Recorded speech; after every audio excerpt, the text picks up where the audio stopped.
honestly, my little message this evening, aside from boxing, is it's all about unity. Look at all the people in this place from different backgrounds, different places, and we all come together for the love of sport. So make sure that this positive energy don't just leave, don't stay in the arena. Make sure you take it out of the arena. Have a good time this evening. Unity, man. There's power in the people. God bless. Last one.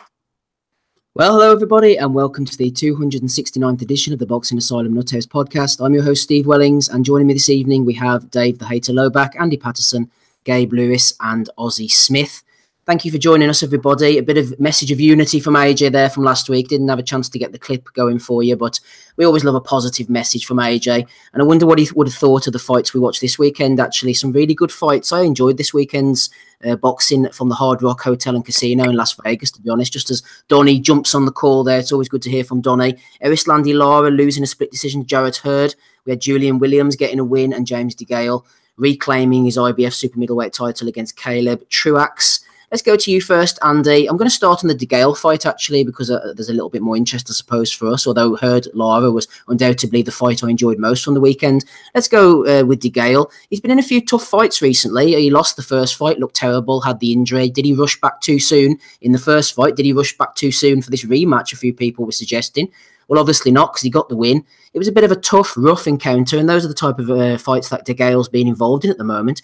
He's showing the battle scars now. I always look at DeGale for some reason as a bit of a mover, a slickster, but he certainly hasn't been that lately, Andy. He got his teeth knocked out by Badu Jack. He got a really bad cut last night. The face was masked with blood, but he's showed a few balls and a few minerals, and he's got his title back. And overall, what did you think of his performance? I thought it was average. I'm being kind, mate, to be honest with you. I think we are looking at a fighter basically on the decline now. It was a question, I mean, you asked me last week actually what my prediction was for the fight. I did think he would win it on points, I think, but I didn't know what kind of state he would be in, shape, but because of the lack of, like, you know, exposure, so to speak, before the fight last week. But he was in with the head. He was using, you know, kind of old man tactics and stuff. He was rubbing with the glove, pushing off quite often. You know, he did what they do to win, I suppose, but it was this awful scrappy fight, and that I was by the fifth, sixth round, I think I started kind of waning interest on it and stuff, and I had it on in the background. He was falling short with jabs sometimes. His best punch, I suppose, it was kind of really connecting with was the left uppercut. You could see McDonald really kind of forcing him or trying to concentrate and box, just stay off the ropes and that. But, you know, Truax, you know, he did what he tried. You know, he pushed forward. He tried, you know, landed a few right hands, but all in all, it wasn't a good performance by DeGale. I suppose, you know, he did, again, as I say, he's done what he had to do to win the fight, but he's definitely there to be taken now. I mean, I was watching Floyd Mayweather there last night. I didn't know what super middleweights he's still got on his books and stuff, but he's got to be kind of confident that maybe even Julian Love might even have a chance against him, because as you say, he's shown signs of the battle scars. Definitely on the downside. I know Tommy says he's washed. I don't think he's maybe that bad yet, but he's definitely there to be taken. Gas tank, you know, he doesn't really commit as much to his shots anymore. He's always moving, you know, wasting energy, and the fact is when he stands inside, he's just not really got the punch really to kind of turn the fight on his tide. So I think really at some point, if the IBF call it, I think they might call it pretty quick actually, the Uskatagi fight, but I think if that fight happens, I think Uskatagi's going to take him out. Just walks him down, Uskatagi, I think, doesn't it? Different level, I know, actually, as well as the guys kind of riding the wave. He got jobbed at that first fight against Darrell, did the business in the rematch. So I think, you know, confidence-wise, probably coming into the right part of his career at his peak, catching DeGale on the downslide. And I think he's there to be taken. Yeah, I'm an Uskatagi fan, and to be under no illusions, he's a guy who comes forward, but it's not uneducated pressure. He has skills, he bobs the head, he's very good at getting in the inside, and he's a good fighter, Uskatagi, and I would not be confident of James DeGale winning that if they were to fight as is expected. We'll go on to other possible future opponents, including possibly Eubank Jr. has been mentioned. I've heard that from a few different sources. Ben Churchard was watching last night. He said a scrappy fight, but was fun to see a good old-fashioned scrap. Had DeGale by a couple of rounds. Interesting to see Robert Bird referee, or almost completely the opposite to Quarterone from last week, obviously. So much so, DeGale uses his shoulders to get clear and has a point deducted. Tell me about this, Aussie. We've talked about the Birds. It wasn't Chris Bird, as James DeGale mentioned, the former Southpaw heavyweight. It was Robert Bird. His wife, Adelaide, was refereeing earlier in the night. I think she had her own sort of controversy again, following off the back of Canelo Golovkin. What did you think of Robert Bird's performance? I actually thought DeGale was guilty of sticking the head in a few times. I think it was maybe the second or third round. It was a blatant headbutt. Robert Bird obviously didn't like the type of tactics he was using. Where do you stand on the point deduction and Bird's performance overall? I thought the point deduction was quite harsh, actually. He made some sort of a warning, but he didn't make anything official. It was just one of those where you see referees, just don't do that. There was nothing, like, you do this again, I'll take a point off. He did it once, shoving him away. But I think DeGale was doing that because at times Truax wasn't really doing anything apart from just boring himself and like trying to smother DeGale. And ultimately, he had no choice, and he was just using it as a similar as you would, like if you're on like a heavy bag or something, like you use it, just to push off of sorts, and it was like that. In terms of the head, it was very scrappy, and Robert Bird he lost control of that because I think we saw in the first couple of rounds that DeGale. I'm not sure if they were on purpose personally. I think it was one of those. I think all three headbutts, I don't think they were on purpose, but they all had telling effects. And DeGale clocked Truax in his mouth twice, and then Truax probably had the most telling headbutt because he caused a real bad cut over DeGale's eye in the third, and I thought it really impacted the way DeGale's fight throughout that then, because constantly he was looking up at the clock when blood started to seep out of it, and when it's above the eye, it's obviously just going to pour into it, and at times you can be boxing with one eye. But whilst it wasn't by no means DeGale's best performance, I actually thought it was much improved from last time out. And me personally, I scored it. Let me just double check now. I think I had it 116, 112 to DeGale. I thought I couldn't see an argument for Truax. I thought there was a lot of the rounds where he didn't really do anything. He struggled to get his shots off. Whilst DeGale at times, when he threw his shots in combinations, looked a lot better, looked levels above, and caused problems. I thought the first two rounds from DeGale were excellent, and then he seemed to negate it. And whilst I don't agree that he's completely washed, I do think he's caught in. I don't like slagging trainers off of sorts when it's undeserved, but I don't know if he's maybe him and Jim McDonnell are maybe just past the sell-by date. Yeah, I agree with that. Yeah, no, he brought in Paulie Malignaggi, which I think is an excellent move. I know some people criticised it, but Malignaggi is excellent on commentary, and from what he can see and like the technical analysis he can bring in, I think that can work wonders for someone like James DeGale because, like I said, what is he now, 32 or something like that? You're not going to change the way the guy boxes. He's done it all his life, and he's got his style, and you're not going to change that. But perhaps little tweaks and things like that can make a difference. And I thought at times when he used the jab, it worked for him, but then other times he'd just pour out with it, and he wouldn't use it to his best of his ability. And we saw at the end of the day because whilst for me I thought he won by 4 rounds, it wasn't a performance where James DeGale of say 3 years ago he would have either got Truax out of there or it'd have been like a 119, 109, because he shouldn't be struggling with these type of opponents. And I agree, I think he's there for the taking. I would take George Groves to beat him. I would even, dependent on the price, look at Groves stopping him. I think Groves could really get to him, and I think the other guys up there as well. Benavidez and Ramirez. Yeah. I mean, there was talk that the Benavidez fight was actually penciled in for the 0-2 prior to the Truax fight. It was a case of go and beat Truax, and then we're going to do this in the UK. And obviously, Truax upset the apple cart, and that didn't happen. But yeah, the mandatory situation, it couldn't really be any worse for DeGale because, like I said, he's not a guy who just bulldozes forward. He's got skills and things like that. And with DeGale, when he gets on the ropes, it's like he invites them onto the ropes. And for me, he just doesn't have the reflexes, to avoid the punches. Because last night he got caught several times. And whilst I thought he took the shots well and there wasn't really any telling blows, It's only if you're in with a bigger puncher or something like that, it could make a hell of a difference. That saying, it was much improved. I thought the shoulder, they're obviously more confident in it, and you would like to think that it could only get better because I like DeGale, and he is, I think it was said on Box Nation, like, it was a bit like Marmite. People either like him or they absolutely despise the guy. I don't mind him. I think he's confident and he believes his own ability. He's willing to go on the road and travel. I don't think he's ever turned down a fight. Yeah, he has a go, doesn't he? As in, he goes and takes the fights. To be fair to him, he hasn't really ducked anybody. 100%, yeah. He doesn't shy away from anybody. Like I said, he went on the road. I know he signed with Heyman, and they were never going to build him in the UK. But like I said, he took on Butte in Canada. He boxed Darrell in America, things like that. I think you've got to applaud DeGale that he's a bit of a road warrior of sorts because, like I said, against Truax, was that the first time in 5 years or something like that, or 4 years?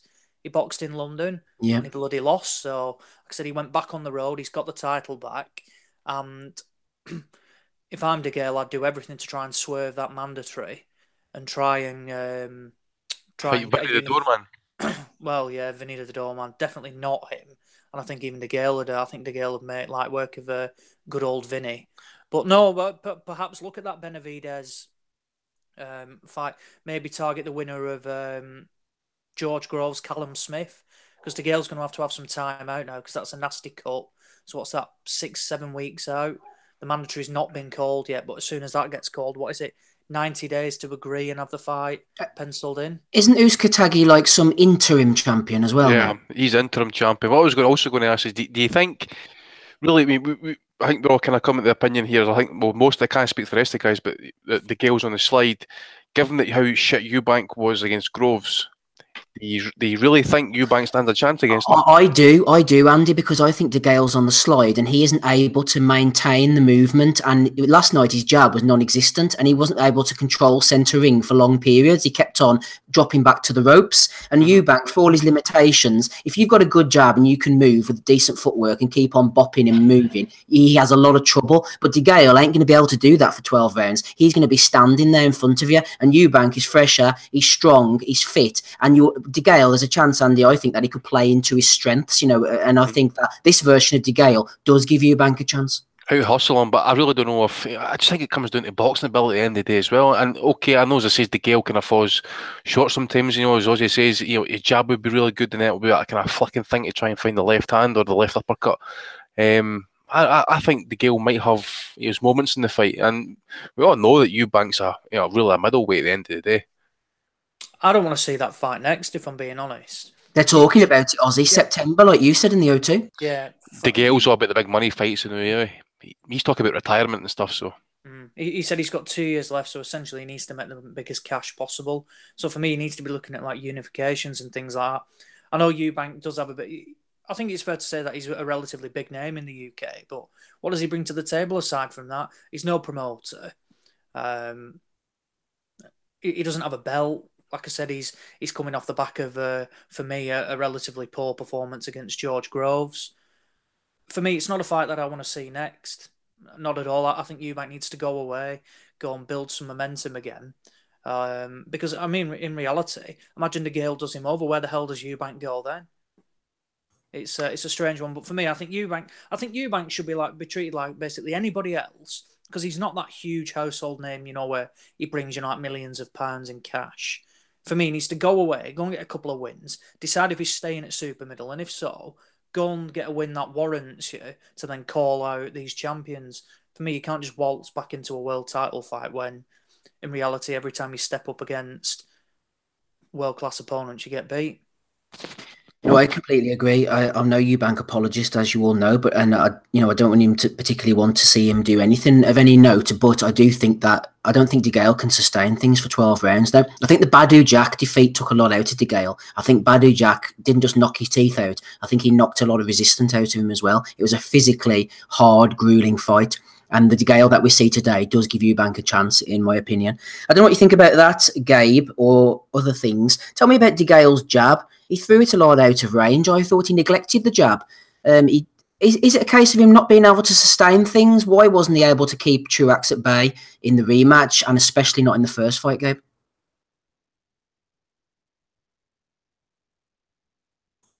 You there, Gabe? He said he was having a slash. You said you were having a slash at 5-8. I think this is the longest slash in history. I didn't hear you again. Go ahead, Gabe. Tell me about the fight last night. Which one? We're talking about. Sorry, I stepped out for a second. I went to get a drink. Where are we at? Sorry, Gabe. We're talking about the DeGale Truax rematch. I was saying, why wasn't DeGale using his jab as much, and why wasn't he able to keep Truax at distance?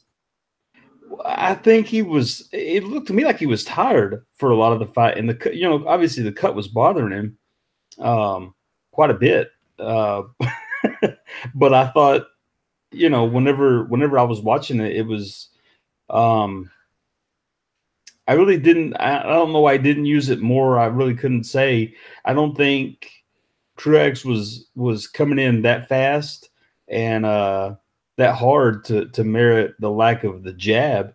I think if he would have used it, it would have kept Truax back, and he could have boxed a lot easier.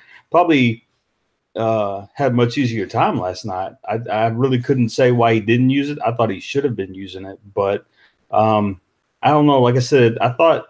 I mean, he was moving more than I thought he needed to from the get-go. And then once he got cut, of course, then he was really looking for spots. So that's what kind of led me to believe he might have been tired, was how often he was just fighting in spots instead of, consistently putting punches out there, because it was just a really ugly fight overall. But I don't think it needed to be honest with you. I'm pretty much with you. I think the jab should have been more present. If he would have used it more, probably would have had an easy night. Truax, I don't know what to say about it. I really didn't enjoy that fight. I thought DeGale looked mediocre at best. Mediocre at best, a damning indictment from Gabe. Hater Dave Lowback, I do want to hear your opinions shortly on possible future opponents for DeGale if he were to go in against the likes of Benavidez, even Eubank Jr., Uzcategui, Gilberto Ramirez. But tell me this first. I think this question came in from Dobson Boxbet. We were discussing earlier on Twitter about DeGale's career overall, Dave. And Mr. Boxbet said his best win is Durrell. He lost to Groves, lost to Truax, and arguably lost to Jack. He struggled with Butte, struggled with Medina. Is DeGale a bit of a myth, Hater Dave? Well, he certainly was back in the day. I mean, he got quite a bit of hype back before he had actually achieved anything. Then when he lost to Groves, that humbled him a bit. He started looking shit. People finally cooled off on him, and we stopped seeing him in the media. Then he got the Durrell win, and he actually proved something in that fight. These days, I don't know. I don't pay attention to the hype anymore. I don't have to read about him very often because the forum is dead. But as far as I'm concerned, he's not great. He never has been anything super special. So the myth that was there before, back when he was still more of a question mark, that's been gone for a long time, I think. I think he's never reached the heights of what people insisted he could back. Like when people saw him school Paul Smith and said, wow, this guy's going to be the British Floyd Mayweather. No. Former Olympic gold medalist, Dave, to be fair. Fuck that. That means very little to me. So is Audley Harrison. The Olympic scoring, as I've said many times, I can't stand it. It's hugely flawed. Anthony Joshua does not deserve a gold medal. I watched. He should have lost at least one fight in that, probably two. And yet, look at him in the pros. He looks great. Wilder, bronze medalist, still doing better than several gold medalists. I mean, I don't put much stock in that anymore. DeGale he's decent, he's a good athlete, but he's unfocused. He lacks the ability to be consistent throughout a fight, let alone throughout a career. I just don't see too much in him aside from the good athleticism. And I thought Jack whooped his ass. What about a fight against Ramirez, Benavidez? What sort of route is he going to take next, Dave? Ramirez would probably be his best shot because, as far as I know, I haven't seen too much of Ramirez, but he's an athlete with a good work rate. He's not a huge hitter, He's fought some real shit, like, hasn't he? Let's be honest. Yeah, Ramirez is probably the weakest. Well, aside from DeGale, I would still favor Ramirez over DeGale at this stage, because I think Ramirez got the range. Probably keep him off, and DeGale tends to like to move a lot. Ramirez moves. I think Ramirez has the better range. He's younger, he's fitter, fresher. I think he would probably win on points. Benavidez would smash the fuck out of DeGale easily, I think. I would like to see that fight, because then Benavidez could pick up the belt, and we would just let DeGale go off into the sunset. Maybe after that he could fight Eubank, and whichever one loses that fight could just go away forever. I would actually pick Eubank to win that fight at this point. Although that's actually a pretty fun fight. I would like to see that. So let's get this belt, this paper strap, off of DeGale, then let him fight Eubank, and that'll be fun. Do you not think DeGale... Sorry, Dave, just to keep you on for one more second. Do you not think DeGale's had a commendable career? Like we said earlier, he's one of these guys. I know I always reference the likes of Fernando Vargas. He didn't always win the big ones, but he fought anybody. Do you put more stock in his career and say, okay, he didn't win them all, but at least he fought everybody, he had a go, rather than somebody who's gone through their career sort of against soft touches? Overall, how's he done for you? Yeah, it's been a decent career. It's just like the hype at the beginning was really kind of absurd, and he thought more of himself than he was. But the sort of second half of his career, I'm thinking after the Groves loss, where he kind of had to go back to the drawing board, I like the second half of his career, and it's definitely respectable. I just don't think he's that special. And I don't hate the guy either. I used to hate him because he used to always be in the news and always had something to say, even where he wasn't relevant. But now he just seems like a reasonably honest fighter and doing his best. I just don't think his best is ever going to be something that I really like to see. I did really much enjoy his fight with Jack, though. I was there live, and it was a really fun fight to watch. So I guess I have him to thank for that. Sort of some praise from Dave there, I think. I know you were there for the Eric Spring fight. That wasn't the same card, but yeah, James DeGale, he's had a good career, especially for a Brit. You know, most of them just usually fall short. Go ahead, Gabe. Oh, sorry. I was just going to say that I probably would rate him a little bit higher than Dave does. I mean, I'm not a fan of the guy as far as, you know, seeing everything he's ever done. But I thought he's had a pretty good career, and I think he's capable of competing with the top guys, save for Benavidez is freaking huge, and I think that's really the only fight out of the whole setup, out of all the guys that got a strap right now, that he wouldn't be really competitive in. You know, it depends on, I mean, obviously if he has an off night, it's going to look a lot worse than it would otherwise, but I think he's capable of competing against anybody. It's just whether he does it or not. I think it's kind of like a matter of last night, like I was saying. I don't think there's any reason why he can't, but for some reason, sometimes he just doesn't. And it's weird to watch sometimes, because you see a guy there that, I mean, like I said, I think is capable of a lot more, like we've already discussed, but you know, it's always up to him just actually doing the damn thing. Yeah, but he's always been that way. He's not going to change now, is he? I mean, he looked I really don't got Darrell out of there. If he has a good camp, and if he's well rested and doesn't go, you know, straight away into another big time fight, then he'll compete with anybody. I think it's just a pure athleticism, but it's almost like some of these guys that we talk about that have all these abilities and talents and things like that, but they just, for some reason, mentally in the ring, they can't quite put it all together the way that their physical traits and abilities lead you to think that they could.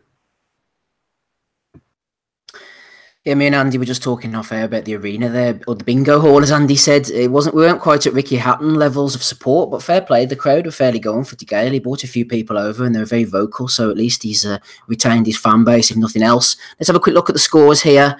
We had 114, 113 to DeGale from Robert Hoyle, 117, 110, quite wide from John McKay, and 114, 113 from Don Trella Sr. The only Don that I'm interested in is Donny Baseball. What was your score on the night, Donny? How did you have it, to DeGale or to Truax? I actually did not score it like a judge would because I actually was watching it with. Well, I was driving with it. I was on the center console in my car. I was able to get home in time for the main event, but for this one, I wasn't scoring it like a judge. However, from the spots of it that I did see, I just can say this: I think that James DeGale's interview with Jim Gray kind of said it all, because in that interview, he said, "Well, what's different this time?" He said, "Well, my shoulder is feeling better." He said, and I wanted this rematch right away because I wanted to, make a statement that, he goes, I should be dealing with a guy like Caleb Truax. I know that, I'm a former gold medalist, and he's like, no disrespect to the guy. He's like, I'm a very skilled fighter, and I know that I'm much better than him, and I'm going to show you that tonight. And I was pumped up. I was like, that's the right thing. That's true, isn't it? That's all true. Yeah, except, to me, from what I saw of the fight, I watched a little bit the rest of it this morning. He won, but it wasn't the kind of statement that he promised, and it didn't look to me to be incredibly impressive. And I think some of those younger guys that are coming up, like Benavidez and whatnot, I think those guys would definitely deal with him easily. He seems to be on the down arc of his career. I don't know how old he is now. I think he's about 33. 32. And 32. But yeah, I think he should go out right now and just try to make some big domestic fights, make some money, and provide for himself. Just basically do a retirement tour. Because if he tries to mix it up, I think with the upper echelons of the super middleweight division, I don't think it's going to work out well for him. Moving on to our main event, I know, Gabe, you wish you were over in the Laredo Energy Center watching Ricardo Mayorga get knocked out by Rodolfo somebody or other. I think it was, let me check, Rodolfo Gomez Jr., no less. Instead, you were watching the main event, Erislandy Lara losing a split decision to JARRETT Hurd. He lost, a bit like Jermaine Taylor back in the day against Kelly Pavlik. When Taylor lost, he showed more in defeat regarding excitement than he had in a lot of his previous wins. I think Lara did this as well. He might have lost the fight, but he sure put up one hell of a display against this big monster Hurd, Gabe. How did you see it going down? Oh, yeah. Dave and I were talking about the fight before it started, and I actually was somewhat right on my prediction that, you guys have known for a while that I'm the pretty big Lara fan. I think I'm probably the Lara fan out of all of us, have been for quite some time. But we were talking about it beforehand, and I said that I think it really is going to come down to late. And I thought Hurd's size and power were going to be enough. And I actually thought that he might stop him. He was damn close to doing it. Great fight. Great fight. I was kind of questioning what Lara was doing whenever he wasn't moving as much. I really thought he should have moved like he did against Canelo and some of those other fights that we've seen that people, really didn't enjoy, because whenever he was moving more, he was doing fine, because Hurd had to set his feet before he ever punched. That was the big deal about moving. If you go back and watch the fight, Hurd won't punch while he's moving. He waits until he's set before he punches every time, like clockwork. So for me to watch that and see, maybe a Lara that's getting a little bit old, or maybe one that just didn't plan to be in the fight that he was in, to see him stand there and trade was actually pretty cool. He showed some uppercuts, some hooks inside, just some stuff that we haven't seen from him, and stuff that he hasn't had to do before. So I think that was one of the neatest things about the fight. It was a great fight. I thought Lara showed tons of guts staying inside against that giant. Fair play to Hurd, though. He took some shots. I think what's exciting for me about him is that he's a defensive liability guy. Like, you're going to hit him. You know it's going to happen. Can you do something to make him stop? Can you do something to keep him off of you? I think Lara was kind of betting that he could keep him back with that straight left, and it just didn't do the trick. While I was watching, I thought he could have gone to the body more, and maybe that would have slowed him down later. And he did. He had a few spots where he got tired, and you could see him visibly take parts of the rounds off. But then, as soon as he took off for a little bit, he come right back and stormed back. And I think that's what really did the trick in keeping him in the fight. And then, of course, the knockdown in the final round was the icing on the cake that he needed to get that done. Hell of a fight. Great show. I think that one is only second to the there was another fight on HBO. But that one's up there. My second. Number 2 is fight of the year so far.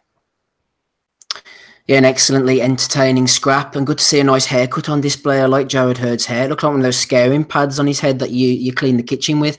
He is a big monster, though, Andy. He comes forward. He's relentless. I like the way he was tucking that left hand into the body. That was a nice shot whenever he was hitting Lara to the head. Lara was getting his hands up, and he was tucking that left hand to the body nicely, and that wore Lara down in the middle rounds. But credit to the Cuban. He came back, and he gave it a right good go. But Hurd's size, his strength just seemed to be too much. I picked Hurd last week, and I also picked DeGale, so a good week in predictions for me. But I actually thought Lara, not scoring it, might have done enough to eke it out. How did you score it, Andy? I had it 115, 112 to Hurd. I just don't think there's enough there for Lara to actually win that fight. Especially if you look at him towards the end of that fight, he was taking a bit of hammering. His face was kind of swollen up. Middle runs of that fight, I did think that Hurd was coming on really strong. But, both can be proud of their efforts. Lara was forced to fight inside. I think he was boxing and moving for about 2 rounds. He was kind of standing in for, like, say, maybe for a 3 or 4 punch combo, and then maybe back out moving again. But then in the 3rd round, I think he was kind of really forced to kind of stand there. I think he kind of knew that he couldn't move for the whole night. That guy, Gabe says, the guy's a fucking monster. I don't know what his rehydration weight was. He must have been close to like 175. I mean, the guy is absolutely, just an absolute gorilla. It's massive. But if you look, as I say, he was forced to fight inside Lara. Hurd usually is relentless. He probably knew he couldn't run all night long. As you say though, the left hooks to the body. I thought Hurd's his shots in general looked like there was more meat on them. He was causing a bit more kind of effect with it and stuff. And you could see the heads rocking back. But, give Larry's credit. He was coming back with single shots, left hands. It was rocking back Hurd's head. But as I said, I think the middle part of the fight, Hurd was starting to kind of garner control a wee bit. And if you look at the 10th round, really good action there. It was a heavy knockdown. And obviously, in the end, that's what kind of won the fight for him. But like Kosi Tanaka and Oscar Valdez, I just think with Hurd's style, I think he's going to have a very short and quick prime, which I think is right now, 27, 28. I think the next 2 years is going to be like the kind of prime years of Hurd. So I know the Charlos took a lot of shite, and I know they're really good fighters and stuff, but they've kind of avoided fighting Lara because they had the same trainer and they were friends, they were sparring partners, they worked in the same gym and stuff. So Ronnie Shields' gym, isn't it, in Texas? Yeah. Let's just save the fucking noise and the bullshit that the Charlos were saying that that Hurd took the easier fight there last night. Let's just get down to brass tacks. Hurd has been a world champion less than a year, and he's unified the division in that time.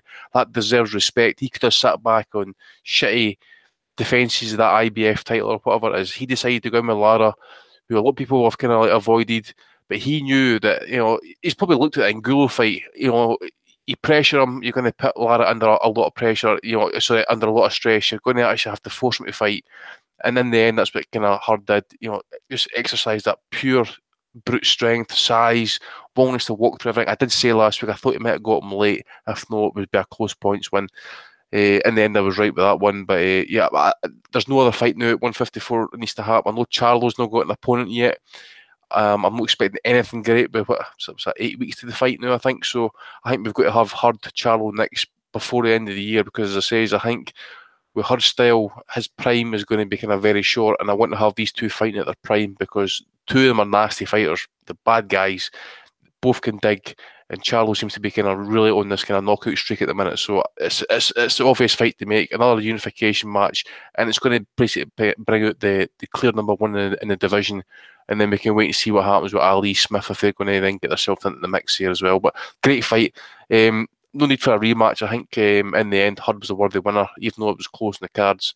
I think he'd done more than enough to kind of satisfy it and satisfy the judges and the crowd. 150, 112 for me for Hurd. I think he, just to piggyback for 1 second off of you, they had what is it, the second weigh in, and he was like 163, I think is what I read somewhere. I'm with you. There's no way the kid's going to last more than a couple of years in his prime because of how far he's draining weight. He's so huge. I was really just, you know, as much as I knew he was going to be big, I didn't think he was going to be even as big as he looked last night. If he keeps cutting weight like that, he's going to make it maybe for another year. I don't see him being able to make 154 past the end of next year. I don't know. I don't know if BoxRec is actually bang on all the time with the weights and the reaches and stuff. But you know, I noticed they only had Hurd listed at 6'1".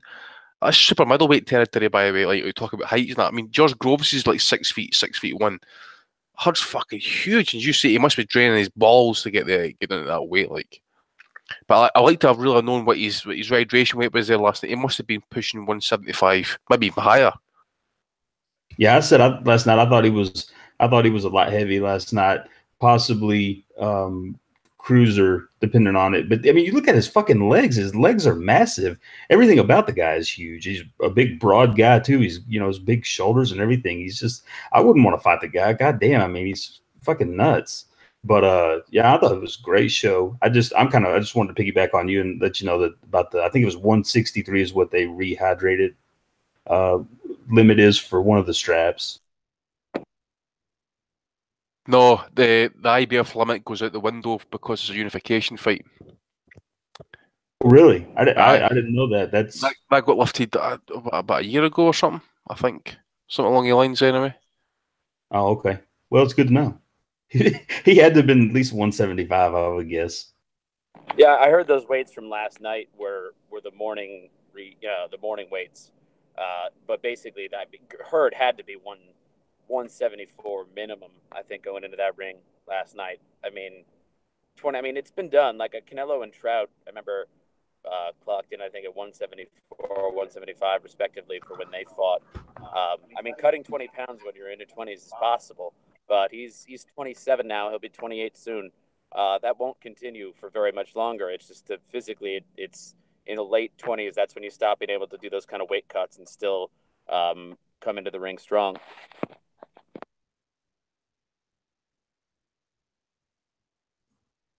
Did we lose Steve? Hello, gentlemen. Apologies about that. My unreliable internet has gone again, Donny, but I'm back. Can you hear me okay? Yeah, mate, fine. Yeah, okay, bro. Excellent stuff. Yeah, sorry about that, guys. I was talking to our guest. We've got Ryan Moorcroft on the line, and we were chatting away to each other, and then all of a sudden I realised the old internet had disappeared. Welcome, Ryan. Thanks for joining us. Hello, mate. No worries. We were just talking about the DeGale fight there. You said you hadn't had a chance to watch it yet, but a future possible fight for DeGale they're talking about now is maybe him against Chris Eubank Jr. How do you think that one would go down if those two boys were to get it on? Yeah, I think DeGale beat him. Like, he's got all the tools to beat him. Like, I think DeGale will be looking more towards the winner of that Ali trophy, or maybe a rematch with George Groves since he's doing well. But I think DeGale is far too much for Eubank Jr. He's been exposed now. He's only good to a level, isn't he? He's just strong and decent boxers. Just seem to As you're working your way up the rankings, obviously not in the same weight class as these guys, do you look at someone like Chris Eubank Jr. and he's getting opportunities and what have you, and you just think that maybe it could be because of his name? And does that frustrate you, or do you not worry about those type of things? No, I just worry about myself. I don't look up the rankings. I don't really pay attention to nothing. It's a bit bizarre. Really. If you sat down with me for an hour, you wouldn't even know a box. I just focus on myself. But I see what you're saying. Like, there's probably kids out there in his weight division who are a lot better than him, who probably haven't got the chances he's been given. You could say the same about Conor Ben, who's just, you know what I mean. It's just marketing, isn't it? And that's what promoters like. It's all about making money, really. So unfortunately, like, people like myself and other fighters out there have to do it the hard way. Well, you're doing it the hard way, obviously, on the 21st of April. You're on the Amir Khan card going in against this Bilal Rahman. You're 10-0, he's 10-0. You're both putting your records on the line. Is this the type of step up that you need in your career right now? Yeah, I suppose you could look at it like that. To be honest, I had me step up a couple of fights ago with like Andy Keats and stuff like that, and Ben Wager. I think they're both better than Bilal. Bilal's just unbeaten. Suppose, yeah, I didn't have to take the fight. I could have went and boxed someone easier. But I don't know. This is what I want. I needed to get motivated. I need someone that, like, you know, he's doing well as well. He's talked the fight up. He's being arrogant. He's giving me a lot of shit on the internet. Yeah, suppose it is what I need. I'm looking forward to getting in there and showing people what I can do. Everything's gone well, so it should be good. Yeah, I was going to say, how's the training coming along? How do you prepare? I mean, who are you sparring with? Who are your trainers and coaches at the moment? Well, I'm at No Limits, aren't I? Same gym as like Tom Fallon, Mason Cartwright's just got a big fight, Fagan.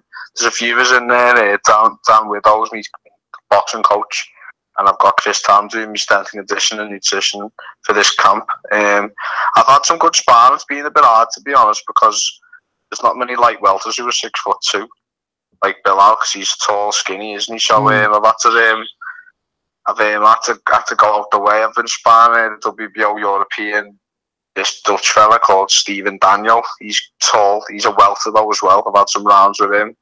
Liam Taylor at Steve Mayless gym's been helping me out quite a lot. But he's helped me out every week, to be honest, and he's doing the rounds with me. So, and he's tall, boxer at the same gym as Bilal. So yeah, I've had all the sparring I need. I'm not really big on sparring, to be honest. I've built it up to 10 rounds. I'll do another 10 round spar tomorrow, and that's it. Then I'm done. Then just about getting my weight down for the fight. Everything's done now. Are you a boxing fan yourself? I know this is a strange thing to say, but I've interviewed guys in the past and they like the fitness side of things. They like the combat element, and they might not even be fans of the sport themselves. Are you a boxing fan? And if you are, who did you look up to when you were a child and stuff? I was a boxing fan as a child before I turned pro. Yeah. I don't know, Julio Cesar Chavez. I was obsessed with him, to be honest. Him and Mike Tyson, more Chavez than anything. I was just obsessed with him. It's the Mexicans, all like I just love their style of fighting. But I suppose I look at it, it's more like a job now than like being a fan. That's why I don't really pay attention. Like, to anything going on, like after me fight, I won't stay for the show. I'm just gonna get off after me fight. I won't watch the boxing or like watching me account or nothing like that. I'm just gonna have me fights, get me bed, go home and eat. Do the politics of the sport weigh you down or anything, or are you at a point now where you haven't really been affected too much by that? Does that wear on you at all? I don't know. As I said, I haven't really been at my level yet. It's probably not affecting me, but there's a few things that you become aware of once you turn professional. Anywhere there's money involved, you're gonna learn like things you don't like about the sport. So that's the only thing I will say. So like, I've given up like 5 months of my life for this fight, and like what I'm getting paid is not that good. You know what I mean? Like, for what I've had to give up. So, I think there should be more in place, like terms of sponsorship or things from like the city that I don't know. Like I don't know the legal terms to use, but there should be some more like help out there for us, but there isn't. So it's one of them. Some boxers are working full time and then going to the gym. Do you know what I mean? But it is one of them things. It's just the politics side hasn't really affected me as of yet. Yeah, I remember Belfast boxer, journeyman, he turned into in the end Jamesy Gorman, sparring in the gym one night after he'd done a 12-hour shift on a production line in a factory, you know what I mean? That's the type of things that you guys are doing behind the scenes that we don't see. Yeah, that's exactly it, and everyone looks at it like a big dream when you're a kid to turn pro, but I enjoyed the amateurs more, to be deadly honest. I wouldn't say I don't enjoy it, I would be doing it, but it's more serious and it's more like a job, so because it's like that, it sort of takes the enjoyment side out of it. Yeah, I don't want to bring you down too much. Just to remind our listeners, we have Ryan Moorcroft on the line. He's 10-0 with 2 knockouts, 28 years of age, from Liverpool. He's a super lightweight. Fucking hell, I'm only 26. That's another thing. They keep saying I'm 28. I've got box rec up here. I do apologise, Ryan. It's incorrect. I'm only 26. I'm only young. We're putting years on you here. We're putting years on you. Exactly. I just told you that. This is what I'm saying. Go ahead, Andy. No, I was just saying, when I was talking about JARRETT Hurd there, I don't know how true it is that he's 6'1" and stuff. You can't trust this shit. Yeah, we're wondering about box rec here at the moment, Ryan, but don't worry too much about that. Tell me, are you on Twitter or anything so any of our listeners can follow you? Yeah, I'm on Twitter. It's @boxer_Ryan. @_Mokai. Give me a follow. I wouldn't say I'm big on Twitter for updating what I'm doing day to day, but I don't know, I'm quite humorous on there, and I like some stuff. Like I do tend to keep people updated with me sparring and we've been saying. So give it a follow and see what you think. Yeah, definitely go and give Ryan a follow. We're going to ask any of our panel members if they have any questions for Ryan. Just before we do so, tell me about your fight in 2017 against Ben Wager. It's up on YouTube. One of our people in the chat who listen to us are asking about the fight. Said it was an excellent scrap. What do you remember about that one, Ryan? Well, I went from doing a 6-rounder with Keats, and then they threw me straight in for that. Essentially with Wager over 10 on Box Nation, so I went from like a big test with Andy Keats over 6 straight into that fight. So it was a bit of a mad couple of months. I went from fighting journeyman to basically in me 6 fights I can lose. You know what I'm saying? Whereas, so like it was a bit of a wake up call into like how hard boxing actually is. But it was up in Blackpool. It was we knew a lot about Wager. We knew he was game and fit. And he's done 10 rounders with everyone, so he was experienced. You know what I mean? So I used it as like a learning curve to like how to make weight, how to get fit for 10 rounds, stuff like that. It was good. I learned a lot from the fight. I got hurt in the fight as well. I think it was in the 3rd or 4th round. He hit me bad. You know what I mean? So I answered a few questions of myself because I had to bite down and actually like win the fight. You know what I'm saying? And I won it, like, apart from the round he hit me, I more or less won every other round after that. But it was just the round I was happy that I learned that. You know what I mean? I took that from the fight. I know that I can dig in when you get hit, which is a big thing.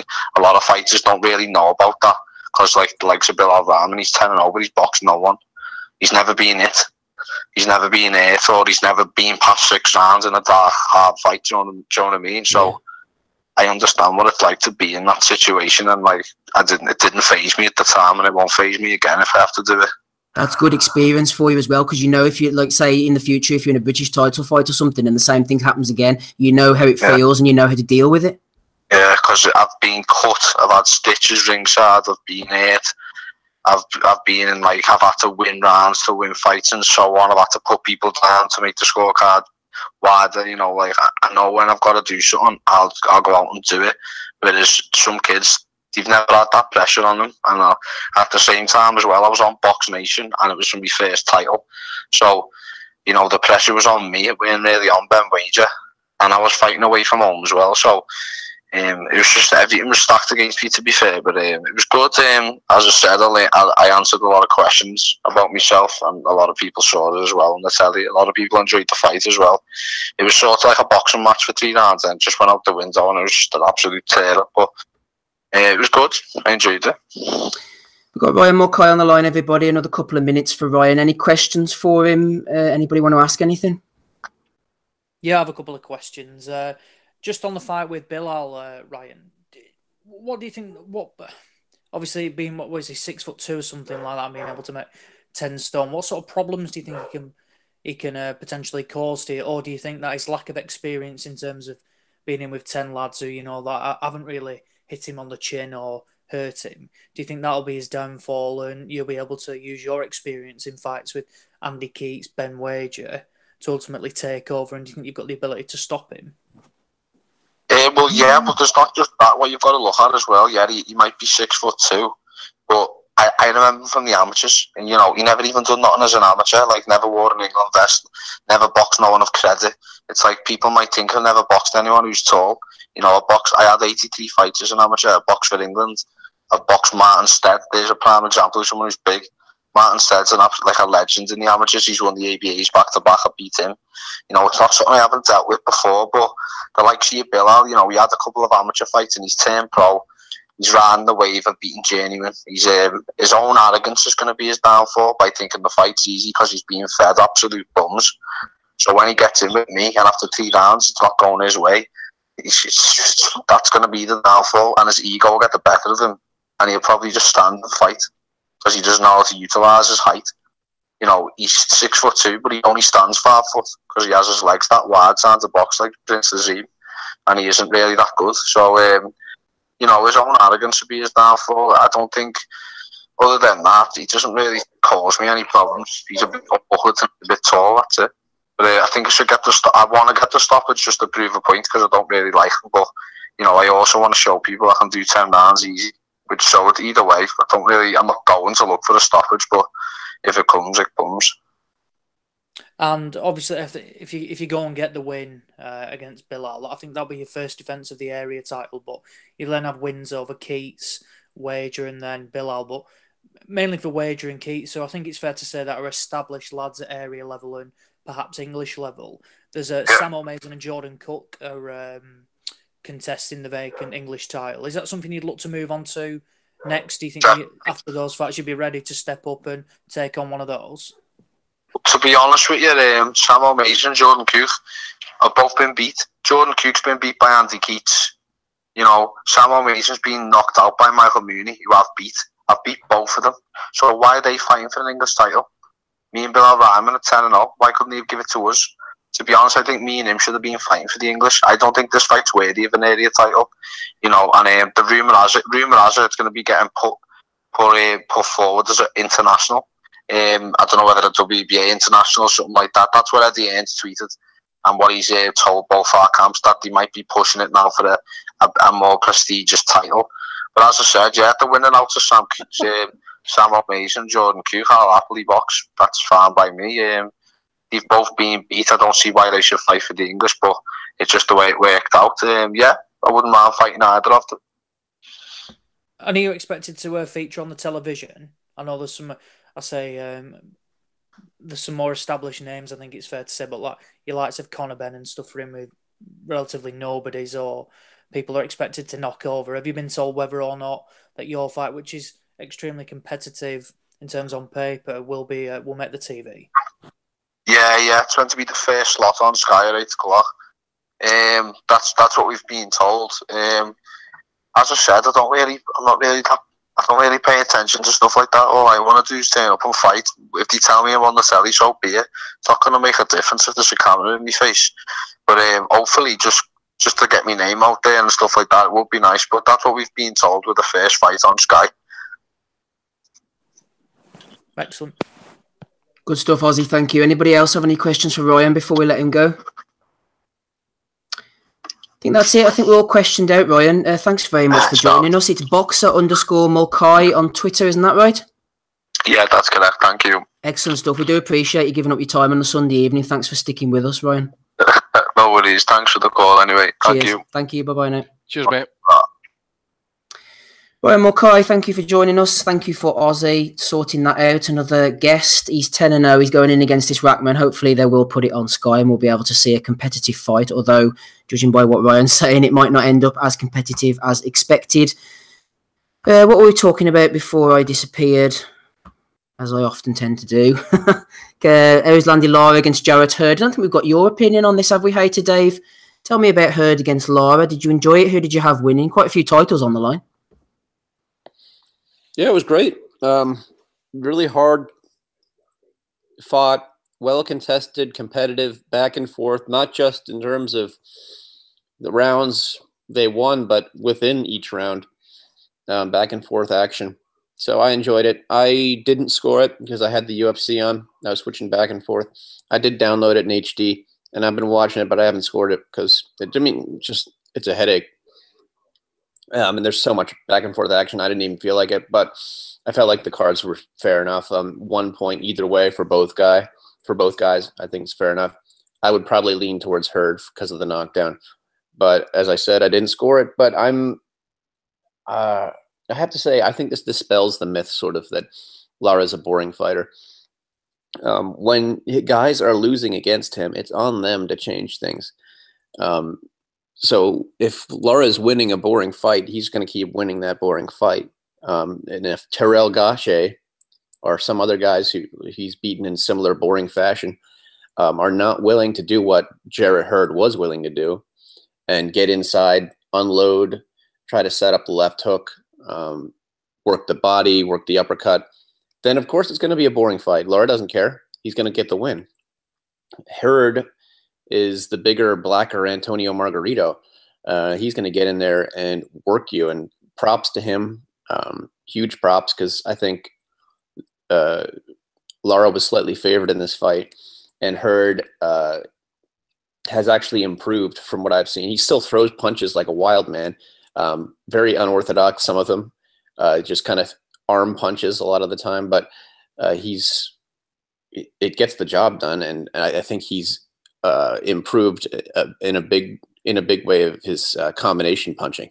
He set up that knockdown with the I believe it was the rear right uppercut, knocked his head up just out of range of Lara's gloves, which was protecting his chin, knocked it up and brought in that left hook right on the sweet spot, and down went Lara. He was hurt pretty bad too. Yeah, he couldn't really, although part of it might have been a language barrier. Bayless was screaming at him, gloves, gloves. And Lara just kind of stares at him like, what? I don't know if it was because he was hurt really bad or because he didn't know what the hell he was saying, but he was clearly hurt at least somewhat because he took a while to get his ass up off the ground. Looked a little bit stunned on the ground as well. Good fight though. I mean, I could see an argument for either guy winning. Lara had some really good, clean work of his own in there. And you can see when he gets pressed, when he needs to throw the shots, he does. And he's a fairly active fighter. I think he actually hurt Hurd in the late in the 11th round with a really nice straight left hand. Obviously, the straight left hand is his bread and butter. Landed one of the best punches he landed during the whole fight. And Hurd appeared to kind of stagger into him. I don't know if it was because Hurd was hurt or because Lara just kind of pulled back and Hurd was trying to lean on him. So he kind of just lost his balance. But good shots for both guys. Great fight. And this is why I like the 154 division, because the top names fight each other for the most part. And it looks like Charlo versus Hurd is going to happen next. Although I would like to see a Lara Hurd rematch too. Would not mind that at all. Maybe Lara gets another win first and sets that fight up. But yeah, I wouldn't mind seeing Lara against the winner of Charlo versus Hurd. I don't know what to think right now. I'm kind of siding with Hurd over Jermell Charlo. I think he's going to win. I think nobody's found and nobody's been able to hurt him yet, have they? Nobody's been able to hurt him like enough that to keep him on. I think he's there to be hit. His head movement's really weird, isn't it, Hurd? He sort of throws the head from side to side. I think I rate Charlo really highly. I think he'll bop him. I do. I think he'll catch him coming in time and time again. Well, yeah, but Lara should have been able to do that. I mean, Lara's not like a completely light hitter. I mean, he broke Angulo's face with 1-2. I don't know if Charlo's power might be a little overrated off that Lubin knockout, because just from what I've seen before, Jermell Charlo is the weaker of the two brothers in terms of punching power and probably in terms of skills as well. But that's when it's at middleweight now. That's Jermall you're talking about, eh? No, Jermall's the better one. Jamal's up at middleweight. Yeah. Jermell was the one that knocked out. Was it Julian Williams? Did Jamel knock out Julian Williams? No, Jermall did Williams, I think. And did Jamel knock out Hatley? No. Jermell did Hatley and Lubin, and he did Williams as well. No. Jamal did Williams, I think. Yeah. But to be fair, Jermell did do Hatley in good fashion too. I'd forgotten about that one. Jamel beat Jackson, didn't they? Yeah, but in that fight, he didn't look very good. That fight, I think he was getting outboxed. Yeah. That was Jamal that did fucking chin. Aye, you're right. It was Jamal that did Williams. With a beautiful uppercut. That was a brilliant move, wasn't it? He did like block, duck, hit him, knocked him out all in one motion without even moving his feet. That was brilliant, that was. Yeah, Team Jamal, mate. And Jamel, I like both of them. It was John Jackson I'm thinking about Jermell. That's who I'm thinking about. Jamel had trouble with Jackson, didn't he, for a couple of rounds? Yep. Glad we cleared that one up. I think John Jackson's a bit chinny, honestly. He was losing that fight in the cards until the knockout. Yeah. I prefer Jermaine and Tito. Don't throw another one into the mix, for goodness sake. That's Rob Kelly on the call. You finished, Dave? Sorry. Yeah, that's good. I mean, there's not too much to say about it. Just great action. I'll piggyback off that for a second, though. I don't think we're going to see Lara get another big fight. I don't think it's going to happen. And if it does, fair play. But, I think they've had a hard time marketing him in the past, and his ability to get a strap is kind of rare considering the hard time that they've had marketing the guy. So I'll be surprised if he gets brought back into another title fight. I think he's winding down. I don't think he's going to stick around too much longer. Not to say that I hope that he leaves, but I just don't. I don't know. I don't see him giving him another big fight because he's not marketable enough, and I don't think that Charlo will give him a shot at it if he win or when he wins. I'm going to pick Charlo right now to beat Hurd. I think he's going to have enough to do the business, but I don't think that we'll see Lara get a strap unless one of them goes vacant, and then somehow he gets put in a good spot to pick one of them up. Did you want to add something, Andy? No, mate, on you go. Cool. We've had Sean on the Twitter talking about the DeGale fight. He said, remember when Froch retired and people were saying he ducked DeGale? Looking back on it, Froch would have just walked through DeGale, right? Right, Rob Kelly? What do you think? Would fucking duck Chavez, a fucking cunt. A lot of ducking going on here. You can comment on that, Rob, if you wish, or just tell me about DeGale's performance last night if you've seen it, or go straight on to Hurd Lara if you want. Well, just quickly on DeGale and Truax. I don't know if this be covered or not, but looking at the rematch, it's hard to know whether Truax is better than what we thought or DeGale is on the slide, and I think it's probably a bit of both. Like, Truax was tough enough, but DeGale was poor, man. He's faltering, like, isn't he? And like, I think Benavidez is the only way they can navigate him at the moment, unless Groves is injured for that Super 6, is it? So they're tied up with the other belt. I don't know where he goes from here. Like, he's got his title back. If I was him, I'd be clamoring to make the Groves fight and do a bit of a cash out now. Like, do you know what I mean? So hoping Groves comes through at the final and then try and make that fight, or even fight Eubank in a voluntary defense or something as a cash cow. Like, because I don't know. But yeah, onto Lara. The guys had 3 losses, like, and 3 losses that you could go the other way. Easily thought beat Paul Williams in that fight. Then some people scored the Canelo fight for him. I think I might have had it for him for a round, or maybe one round either way. I know that was a close fight. Like, I thought maybe he didn't do enough to take the judges' eyes in that fight, but could have no complaints if it had gone his way. And then last night another close fight, like, and a better fight than the other 2 on the big stage. He got a feel for Lara a little bit. Like, I thought he fatigued a little bit. Hurd is huge. I'm sure that's probably been mentioned. Like, but he's like a light heavyweight. Like, he's a monster.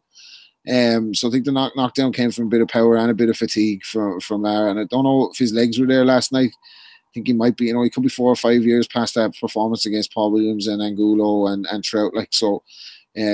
He's a good bit of miles on the clock, like, and with all his amateur fights as well. So, I don't know if the legs weren't there because of the sheer size of Hurd. Like, that could be a factor. I don't know what it's like trying to keep a guy like him off for the whole 12 rounds. Like, that may have sapped the energy out of him too. But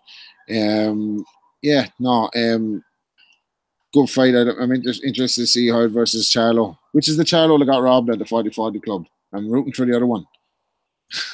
Oh, I have no idea. That's a whole other question in itself. Anybody know? That could be Jamal. I love the way every podcast we have to have a 5-minute chat about which Charlo is which as well. It's brilliant. I know, yeah. Which Vowel is which? I don't know, to be honest, but they're both very good fighters. I think we can all... Well, maybe people won't agree on that, but I think they're good fighters. On the undercard, anybody want to briefly say anything about Julian Williams? Talking of guys blowing up in weight, flip me, I think he was about 170 coming in on the night. He was huge, and he showed that all you need is a decent jab to get past Nathaniel Gallimore, although one of the judges, Patricia Morse-Jarman, who has previous... put in a 114. Any brief comments on Julian Williams, Gallimore, guys, or should we move on? Speak now. Not a good night for women judges. Oh, yeah, exactly. That's what I was going to say. Can't just say Sergio Mora, by the way. Fair play to him for fucking actually going up. I mean, he actually get a lot of shit for that because he goes up to a woman's fucking face and says, "Look, whatever he said to her."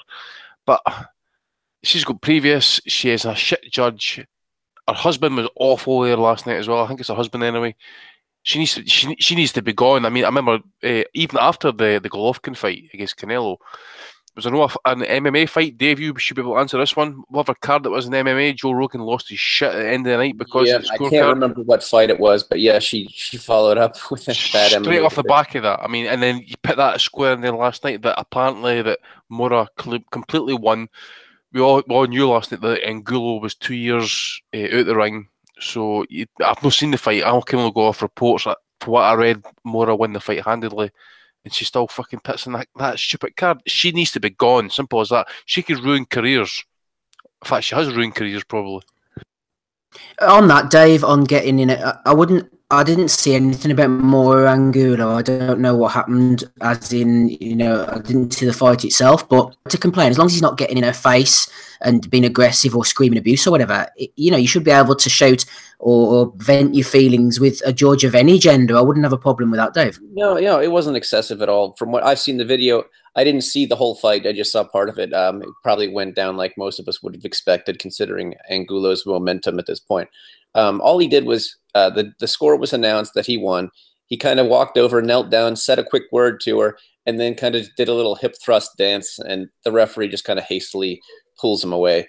It was not a big deal. I don't think that was something anyone should be complaining about. I wasn't aware that anybody was, but it was well-deserved considering her scorecard. These judges do need to be called out. This is what needs. I would like to see more fighters and commentators do so and call them out by name for when they have a shitty card. And I wonder if Mr. Robert Byrd was deliberately shit just to take some of the heat off of his wife. Gabe, any comments from you before we move on? Fuck them both. Short and sweet from Gabriel. Fuck them both. Right, where are we? 10 past the hour. I'm Steve Wellings. I think you already knew that anyway. So I'm just bringing up the next questions on my phone, trying to do it off the mic. Hey to Dave Loback's with us. Donny, Andy Patterson, Rob Kelly, Gabe and Ozzy. Good strong panel tonight. Not a hell of a lot going on next week. We still have the Bellew of the weeks to come. Don't worry about that. Just going through some of the things from the weekend. Pong Saklek won. John Cam is back. He's had about 100 fights now. TBE won his return bout against Manot Komput. I think he's going to fight a rematch with, is it Naito or Koki Kameda? Koki Kameda, that's right. The bad boy of Japanese boxing. It's been shut down already. The Japanese commission wouldn't license it since Kameda hasn't boxed in 3 years. 3 years, but this was the reason for his fight, mate. So he can get licensed. It was for some vacant Thai title or something, or interim bullshit title, whatever it is. But yeah, this seems the thing is, he's no, as you say, he hasn't really fought anybody in 3 years. 40 years of age. I don't know. I mean, I'm talking about this fight being an exhibition at one point. Now they're trying to get this to be a professional fight. As far as I know, that both were retired. I really see no point in it. Obviously, Wokinjam won the fight to become the lineal champ. I think it was at the time. Beat Kameda for the flyweight title. Yeah. I don't know. I mean, obviously the guy needs the money. I really don't know what the fuck's the point of this fight. I really don't. The Kamedas are controversial, aren't they, Andy? Because the Japanese, generalising here, they're like a deferent culture and they don't usually go on the way the Kamedas do. They are quite controversial. The gym, I think, got banned at one point. They weren't being licensed. So, he is quite of a polarising figure, Kameda. It was off the back of Daki Kameda. He was the kind of lesser of the two brothers, and I forget what fight it was, but I think it might have been one of the Naito fights. I think the father, forget his name, but he might have got involved in the fight. It was a really kind of filthy fight, actually, really kind of MMA type tactics and shit. So, and in the end, that's what ended up resulting in the gym losing its license. And as a result of that, you've got to be a member of a gym in Japan in order to fight professionally. And if the license gets pulled, you basically can't fight professionally. And if you saw some of the kind of other fights that they had to go and fight abroad, Tomoki had to go to America, fight McDonald, for example. Yeah, that's right. Good fight in his day, actually, Kameda was, to be fair. A few other things from the weekend. Dennis Hogan got a win over Jimmy Kelly in Australia, and Tony Yoka got a win over Cyril Leone.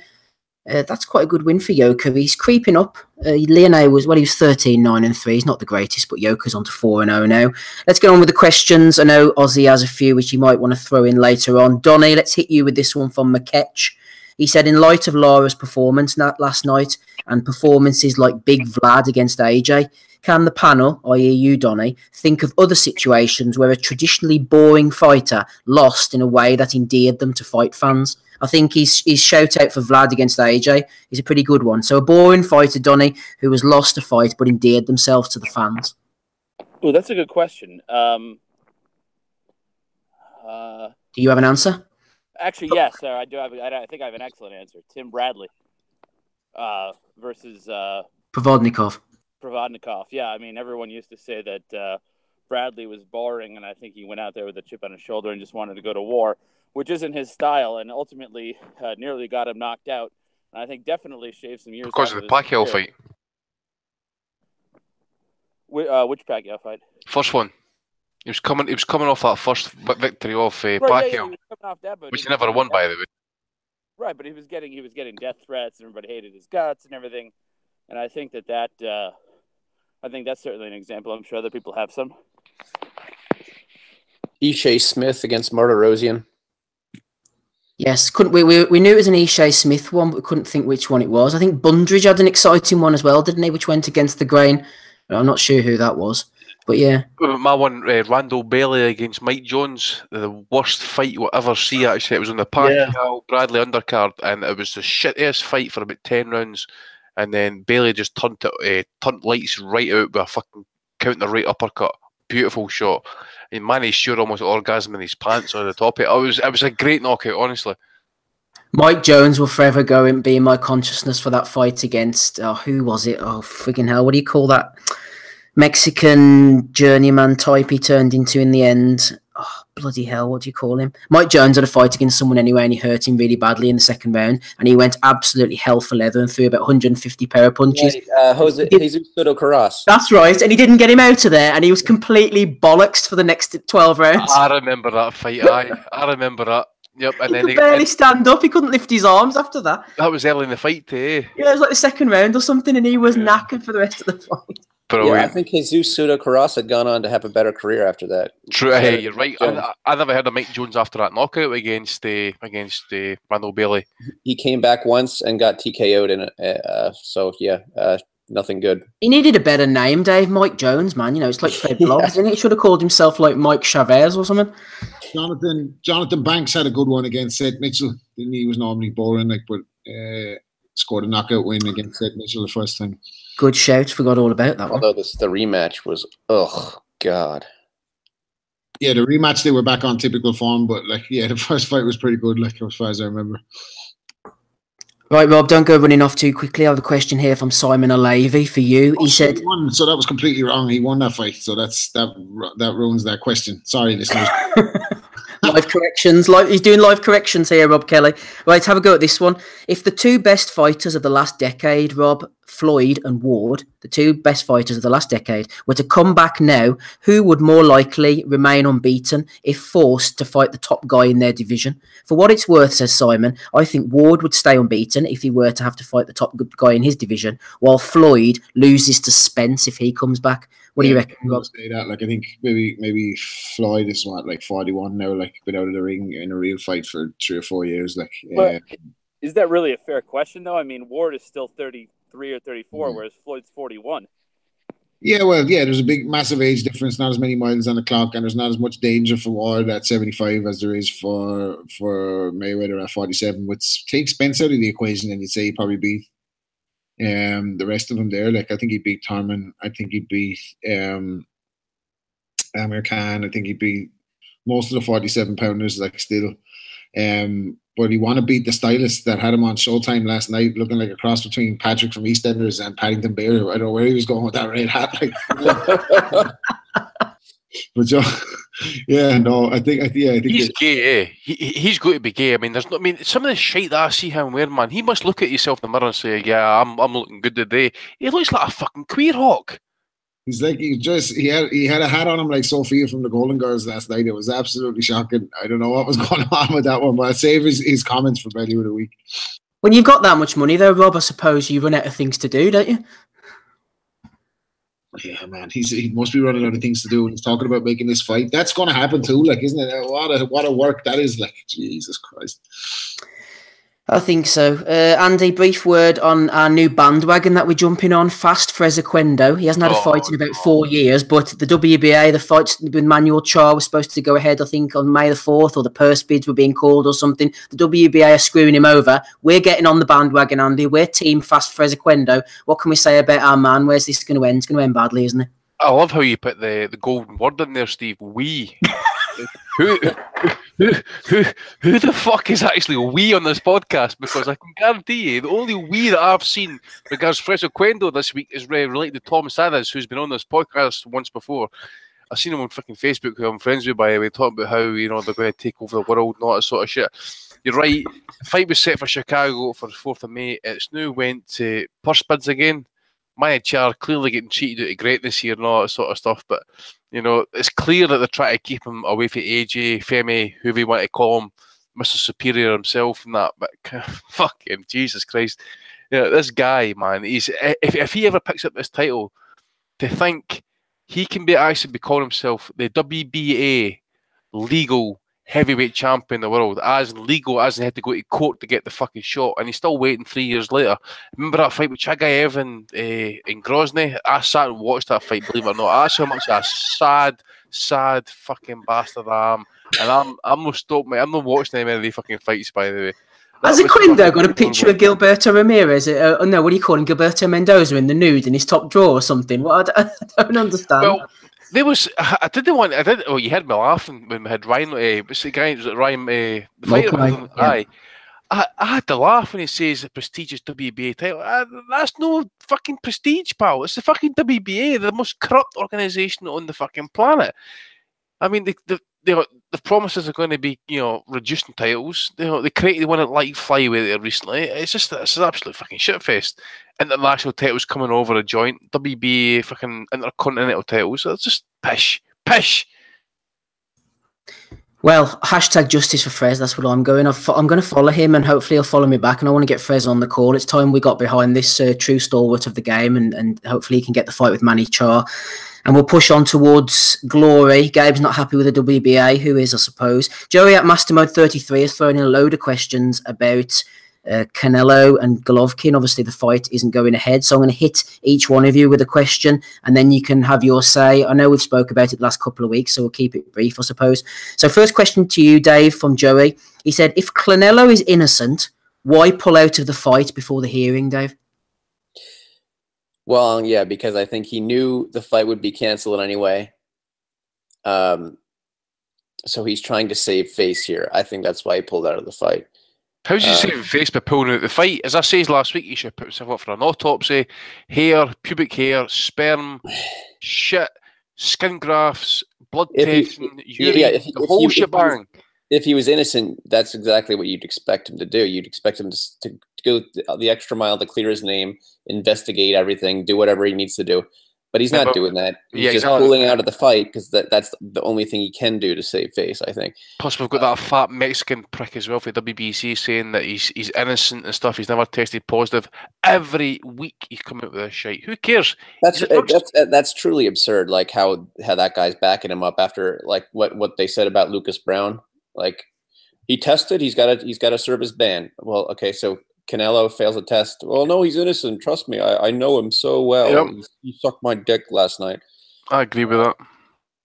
And I think that Canelo just didn't want... He wants to minimize the publicity of having the commission cancel this fight and then possibly being banned. Because a lot of these athletes, I think, they can get away with the ban sort of under the radar. And they serve their time. And a lot of people just kind of don't know about it. Yeah, I think that's what Canelo's doing. I think that's what he wants to do here. He's trying to, like, he's probably going to get banned for 6 months, a year. I don't know. And if it was public, if he was still trying to do the fight, and then they would have to announce why it was canceled. This way, he's just saying, "Oh, I'm canceled because Golovkin is scared. I'm going to pull out because Golovkin is scared."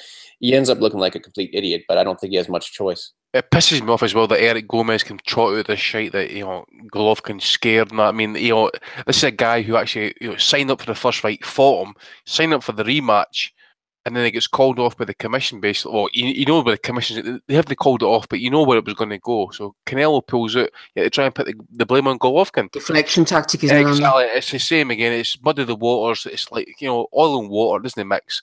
You know, you got to muddy the truth. Really put it out there that we're innocent. It's meat contamination at the end of the day. I'm sorry, you can't keep using the meat contamination as an excuse. You know, as I said before, you are a multi-millionaire athlete. You stay sometimes between Mexico and San Diego. Joke. It's a joke. I mean, okay, if you think you're going to provide receipts for a meal for where you've been buying your meat and stuff like that, if you're going to restaurants, enough for you to actually then, you know, as a defence, it's not a defence, because as Dave says, and I mentioned a couple of weeks back, Lucas Brown had the same matter, he had the same excuse, and the WBA came out and says as well, you know, it doesn't matter, the athlete is, you know, he's responsible for his body, simple as. Golovkin's, Canelo's the exact same. And let's not forget, the dilly-dallied on announcing that. Everybody knew it was going to be Cinco de Mayo. Oh, yeah. The dilly-dallied on announcing that so that they could avoid that testing with him, like. And it's so blatant, and in the aftermath of it, like, it's such a big smack in the face to boxing. Like, this is ruined the year for me in a lot of ways for boxing, because this was like the centerpiece fight. Like, we're getting to see the rematch, we're getting to see who's really the better guy after the dodgy scorecards the last time. And like, this happens, like, and the fight's cancelled. We're getting Golovkin fighting some nobody.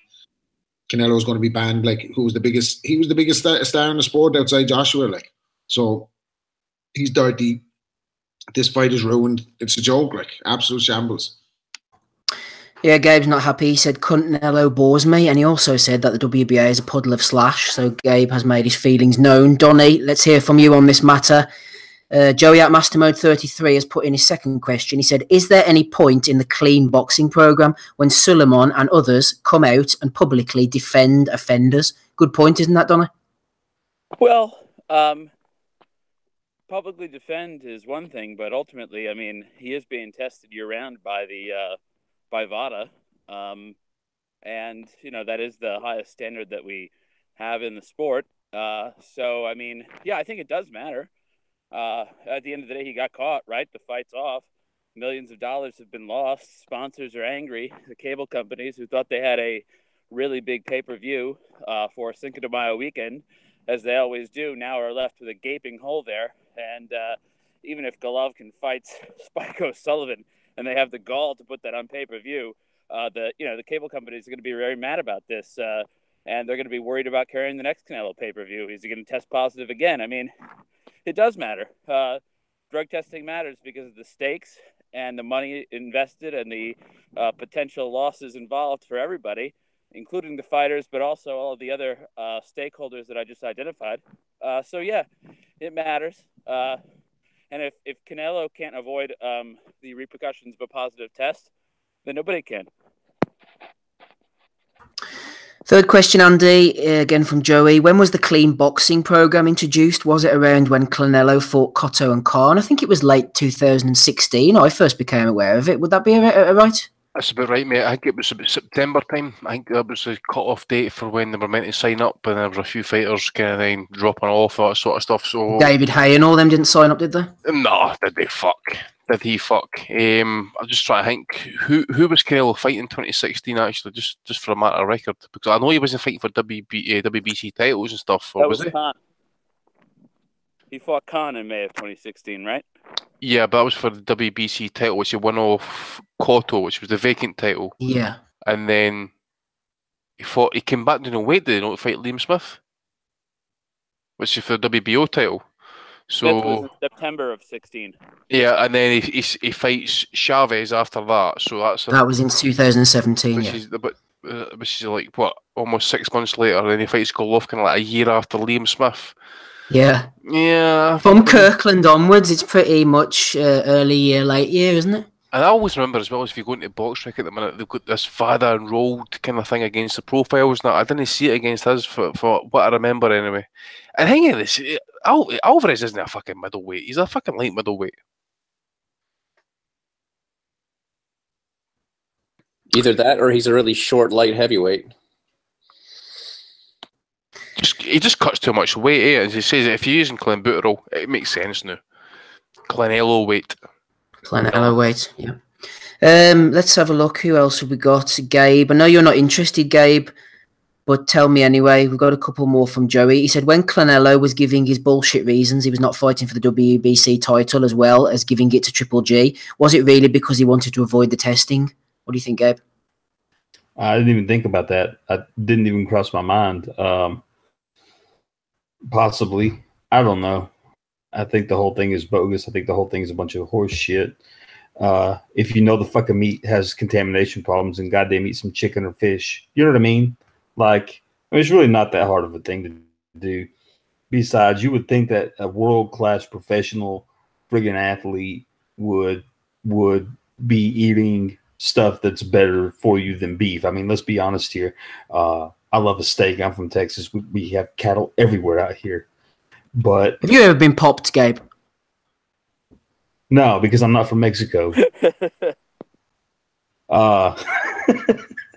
I mean, seriously, it's not difficult. The whole idea behind all of it and the whole, excuse of contaminated meat, I mean, it's absurd. It's absurd. You're talking about an animal having to be injected with so much.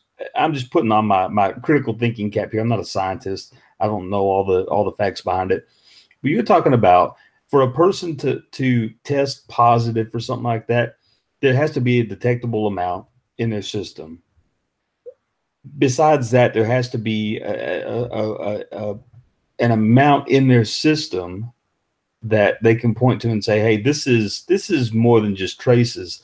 So you're talking about these cattle having to get fucking IVs of this shit put into them, massive amounts, because they're going to metabolize some however much of that chemical. They're going to metabolize some part of that.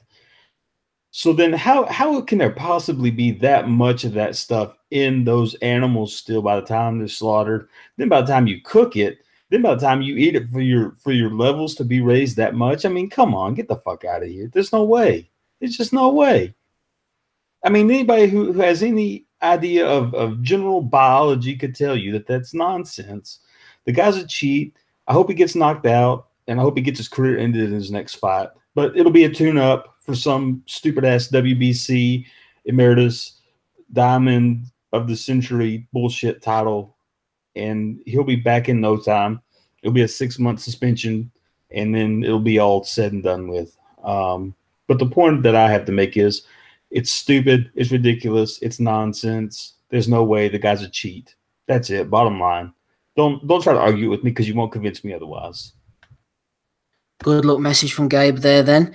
Another message, sorry, that I forgot to read out earlier was from James Bernard, who listens over in Australia. He was actually attending the Hogan Kelly card last night in Brisbane that I mentioned. Pretty good card for Australian standards. The main event was a bit scrappy, nothing to write home about. But Quinlan versus Hooper, this was Reynold Quinlan against Damien Hooper. After a quiet start, ended up an absolute barn burner. Well worth checking out, says James. Hooper went through hell in the middle rounds to pull off a great stoppage. Also, Tim Sue pulled off a win against a fellow 7-0 prospect from New Zealand in pretty impressive fashion. And also, he says, finally, lastly, to back up Andy's comments in the AJ Parker post-fight pod regarding AJ's US profile, the ratings for it were complete dog shit. 350,000 live and 400,000 in the primetime replay. Wilder versus Ortiz did 1.3 million live on primetime, but Eddie won't be dropping any of those numbers on the mic post-fight while slapping Wilder to Matchroom FC, the cunt. So there you go, Andy. You've been backed up by James Bernard there on the numbers. I've no brag, mate, but the proof is in the stats. It's a stats-driven business nowadays. Andy bringing up stats. Let's move on. We have a few more questions. One thing I'm going to read out, actually, it was for Bellew of the Week, but Dippo Osho is in charge. He hates Spencer Fearon, and I'm always happy to get on board with those type of sentiments. He sent a big message on Spencer. He said, obviously there is no love lost for Spencer Fearon, but it was brought to my attention yesterday that his interview of Lucas Brown on the Ringside podcast was completely overlooked last week. This is the toe-to-toe thing. Spencer's line of questioning to Lucas can only be described as unprofessional and disrespectful to the point where it became embarrassing. Again, I believe this highlights his shortcomings and inherent racist attitude, says Dippo. He obviously felt comfortable enough taking liberties with a very placid heavyweight like Brown. I implore you to listen to the interview and maybe play it on the podcast for viewers. Then imagine he takes that line of questioning with a more volatile fighter like a Dillian White or a Derek Chisora. I will keep saying it, but Sky have a responsibility to end this embarrassment contract. Well, that was quite tough stuff from Dippo. And I have, Andy. I've done my research for you and for all the listeners. I went out last night and I sat and listened to it, and then it took me about 2 hours, because I'm useless at this, to cut out some clips from it of the best clips I could find of Spencer having a go at Lucas Brown. And I'm now going to play. Yes. If it appears on my phone, I will play this clip. It's not appearing right now, as you might know. While I try and get this up, Ozzy, you didn't get a chance to talk about the Canelo Triple G cancellation, so if you want to just take us through that while I bring this up, please. Well, I said last week that I wanted the fight to be cancelled purely for, if it wasn't, or Canelo wasn't punished, it was everybody sticking two fingers up and basically condoning drug cheating. So, quite frankly, I'm happy this is off. I don't care about the financial aspect, the rematch, because it would have been a farce due to the drugs knocking around. What I'm not happy with, and I don't think Golovkin can get a pass, is for some of the trash that's being touted around. I mean, the young Mexican lad, I think he's actually been declined by the Nevada state, which is a bit pot kettle when they allow Conor McGregor to box Floyd Mayweather. And then we're talking about Spike O'Sullivan again. Now, I mean, that'll just be an absolute massacre. Absolute massacre. And I don't think it will not end well for Spike whatsoever. But all in all, I don't mind. He should get a 12-month ban minimum. I don't want to see any 6-month bans here. The levels of clenbuterol were high. Much higher than cyclists. I know we've spoken about this before, who've had, I think they got 1-2 year bans for it. So to suggest he'll get anything less than a year is pretty poor, to be honest. But we've seen already, we've had the WBA and WBC come out and defend him. How they know that? Why? Just because the bloke said he's eating some dodgy beef. I say it all the time. This guy is a multi-millionaire. He could have meat shipped in from the UK, wherever he wants. We know the problems with the beef in Mexico. It's not unheard of, and everybody's heard it a number of times. So why is he taking the risk? You know why? Because he didn't take the risk.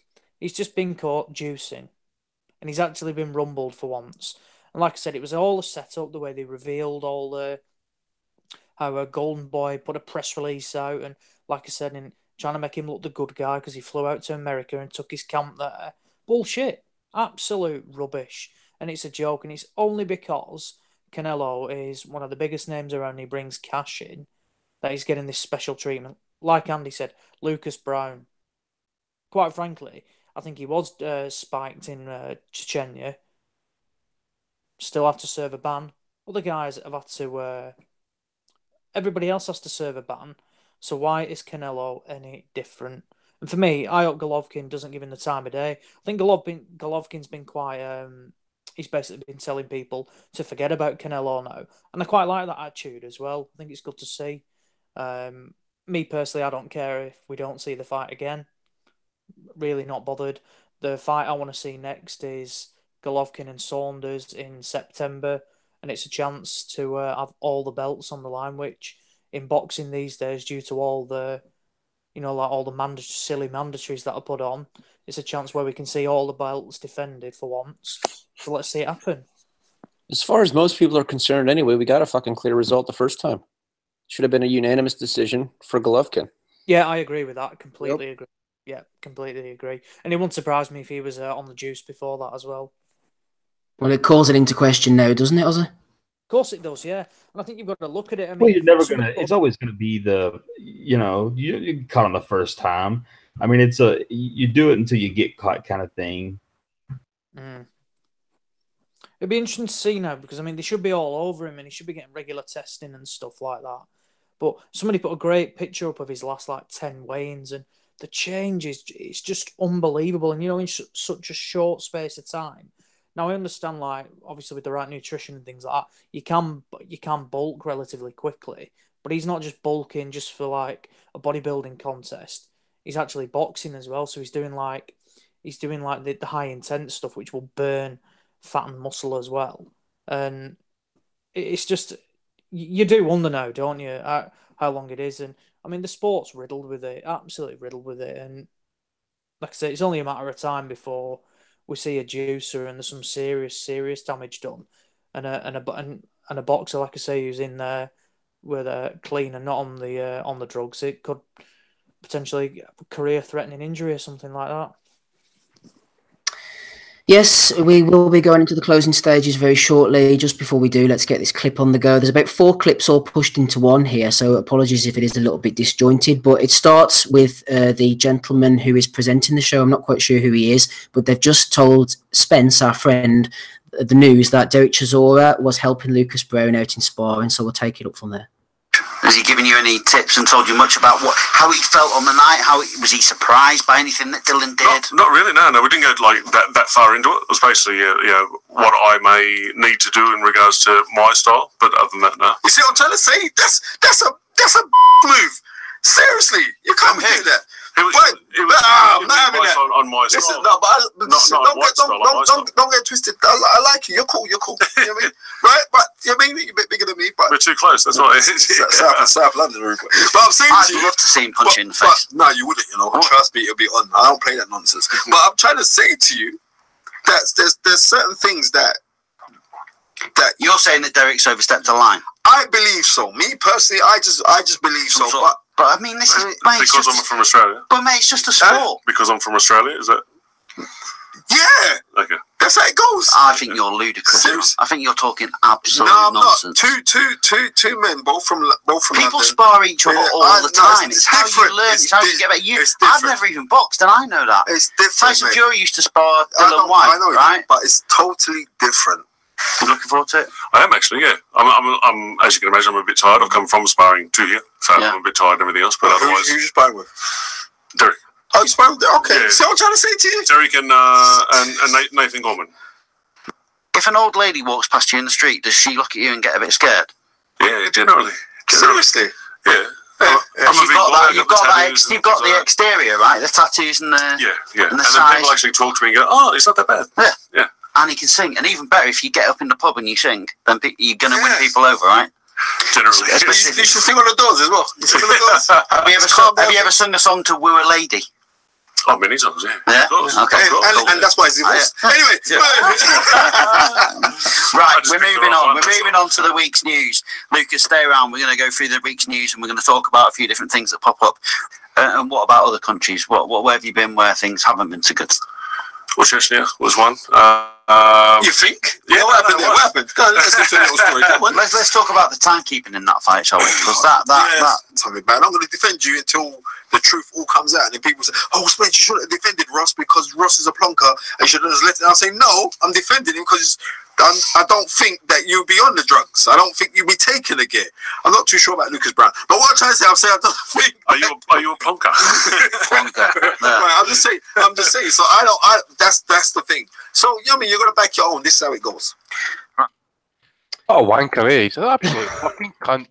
I think the point Dippo was making as well, Andy, is it's okay to let it go on a guy like a mild-mannered guy like Lucas Brown, but that was just a few snippets of it that I could get. I mean, he was like that the whole show to Brown, but he wouldn't have done it to anybody else. He was a bit of an arsehole, to be honest, all said and done. He's an asshole, it doesn't matter what he fucking does, man. At the end of the day, look at fucking Hopkins did to Bunce, and Bunce is meant to be respected by certain elements.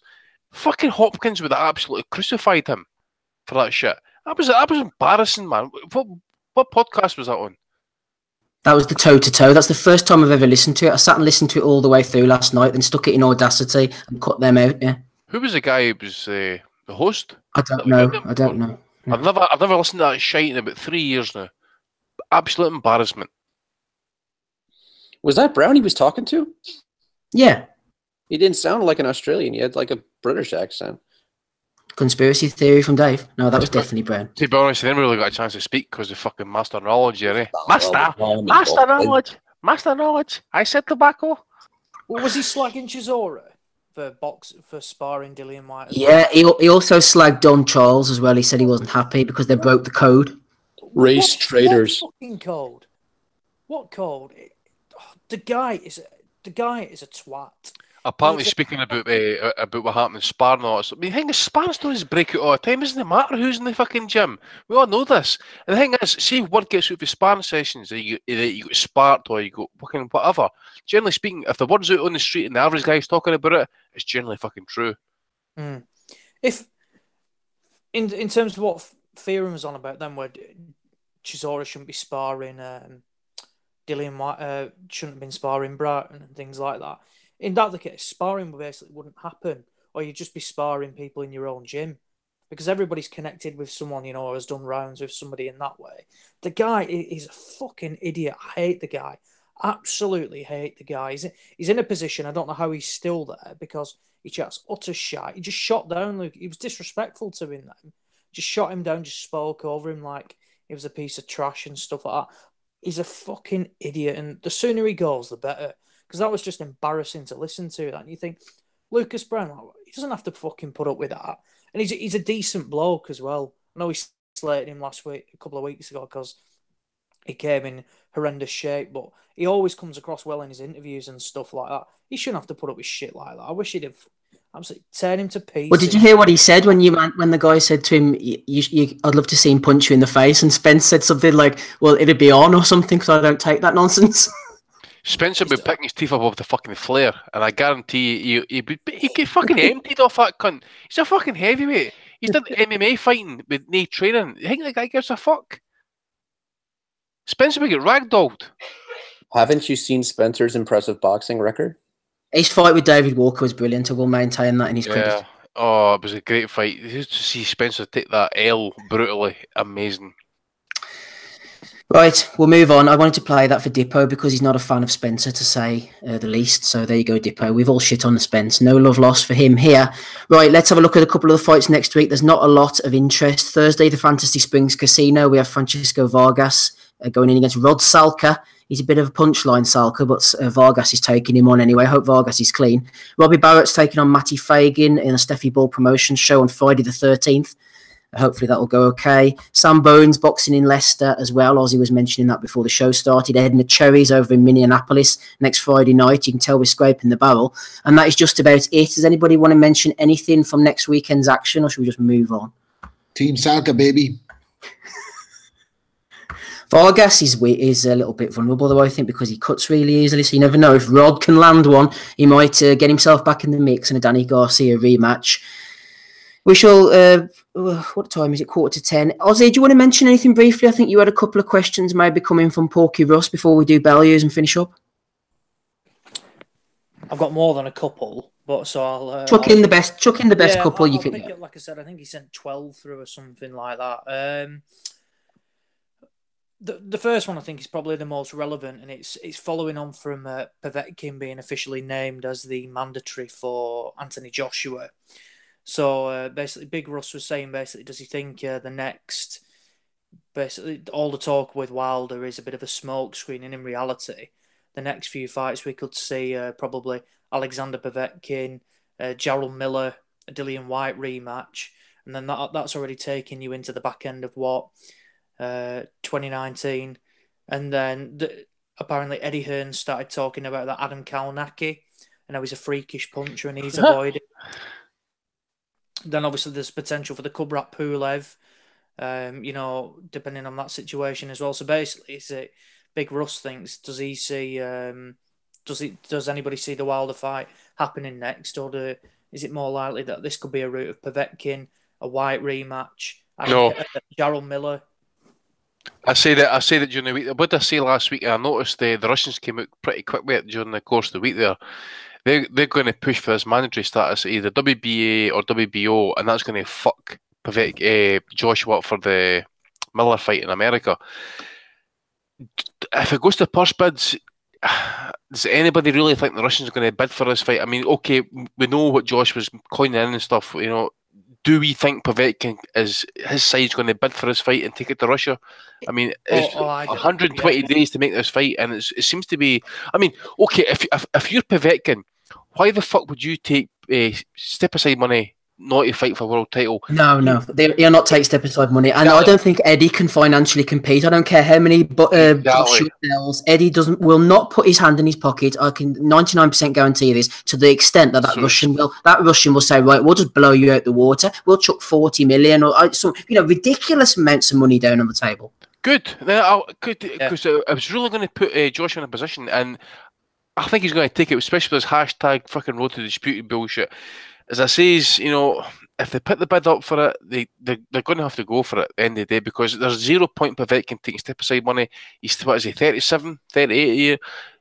This is his last chance for a world title. He's got to take this chance. If it's going to cost 30, 40 million to get it to Russia, then so be it. But it looks like they're going to stick with the wagons, and Hearn's, basically, you fucked about. If you made the Wilder fight next and stuff like that, everything would be okay. But no, you wanted the fucking juice suit, a few more paydays. I know you're not getting the full whack off AG anymore and stuff like that, but you got to try and coin in that a wee bit extra before you take the big fights and that. But your shit's getting called, brother. And I guarantee you, if the Russians come out with their fucking oligarch money, you are fucked. You better run. The Russians are coming. It's not unheard of either. They've got a history of putting in huge, huge bids for fights they want over there. Like I said, they're talking about an 80,000 seater stadium or something like that. I think it's in Moscow or something like that. So for me, I tell you what, if they could just put a blank check down there and say, name your price. Well, why wouldn't you, Ozzy? I mean, if you're that guy and you've got all that money and you've got Povetkin, it's his last chance, and Joshua is the cash cow that he is, undefeated, looks the part, world star boxing now and all that. Sure, if you're the Russians, you would freaking stick the money down and say, we want that going on here and we'll pay for it. Definitely. And as well, because the IBF have ordered Pulev against Dillian White, they've not even got the excuse of what they use with Ryan Burnett, where two mandatories can be put on Joshua at the same time. At the moment, he's only got one, and this is the Povetkin one, and they've actually enforced it. So that's time-consuming. You've got ages for your IBF one yet. The WBO Cup, I don't even know what the situation is with that, because will he still be named as mandatory, and will it box off two, or because he's basically going for the WBA one, will the WBO look to him to final eliminator between somebody else? Potentially, for example, Parker and go and pick a name out of the rankings or something like that. How will it work with that? WBA probably do both of those things, I'll say.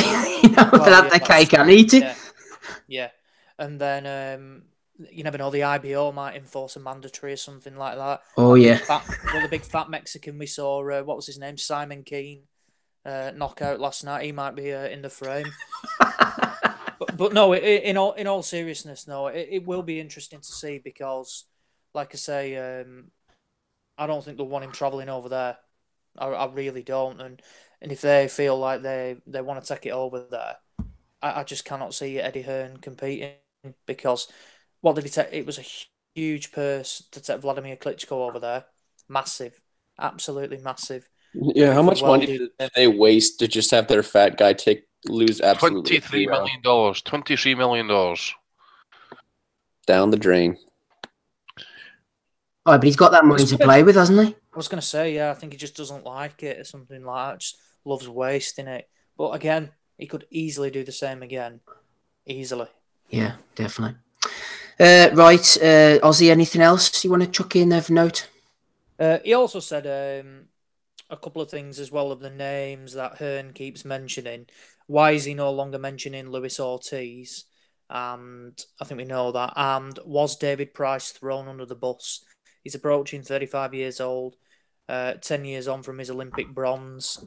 Was he thrown under the bus, and is it over, or do people think he'll make a comeback? Well, yeah, he was thrown under the bus, but he helped himself be thrown under the bus. I mean, when you're David Price, I don't know what you think about this, Rob. What other options have you got? You'd be chucking yourself under that bus to get a Povetkin payday. What do you reckon, Rob? Rob's not interested. What do you think, Amber? Oh, yeah, go ahead, Rob. Sorry, what was the question, dude? We were talking about was David Price thrown under the bus, in the Povetkin fight? But I said yeah, because he threw himself under for the payday. Absolutely, a bit of both, I'd say. Absolutely, that fight. We all said at the start that fight shouldn't have been made. And the guy did get hurt, and he could have got hurt worse. I know he gave an account of himself, and he tagged Povetkin with something and he did try. And I suppose he's endeared himself to people that kind of slagged him off for his other 3 defeats. Like, and maybe all his defeats will come against juicers, but even that that when he froze up, man, that shot to the ear had got him first. It was a right hand to the ear, his old Achilles ear. David Price, and then the left hook got him and put him out. But yeah, I suppose, man, we all said that fight shouldn't have been made. He was only going to end one way, and it did end that way. So, but he's landed on a big pile of money, so fair play to him. Fair play indeed. If we have any time at the end of the show and we fancy it, we might go back to another question for Mozzie, but we shall go to Belly of the Weeks in the meantime. Gabe has disappeared. He felt the heat and got his ass out the kitchen. We've lost Donny as well, unfortunately. No Smido Smith this week. We'll hopefully get Smido back for next week. Let's go on to the Belly of the Weeks anyway. Enough of all that. First one from me is from Eddie Hearn, who said he'd received a letter from the IBF ordering a final eliminator for the mandatory position between Dillian Whyte and Kubrat Pulev, and Reese Pye jumped in. Dillian Whyte is quickly becoming my favourite UK fighter. Doesn't duck anybody and will never get bullied. Plus, he's entertaining. # Team Body Snatcher. Nathan Shaw nominated that one. Mike Coppinger was talking about Canelo. Babs _SP nominated old Canelo. He said, what Golovkin and his team say doesn't bother me at all. They're not doctors. They're not experts. Sounds like an excuse of him not wanting to fight me, to be honest. Like he's scared. Okay, Canelo. Okay. 13 Mike Boxing has nominated Donny's tie. We haven't seen the tie this week, have we? I don't think Donny's been on the camera, unfortunately, but Mike has nominated Donny for the tie. If you haven't seen the tie, go back to last week and have a look on the video. It's quite a spectacle.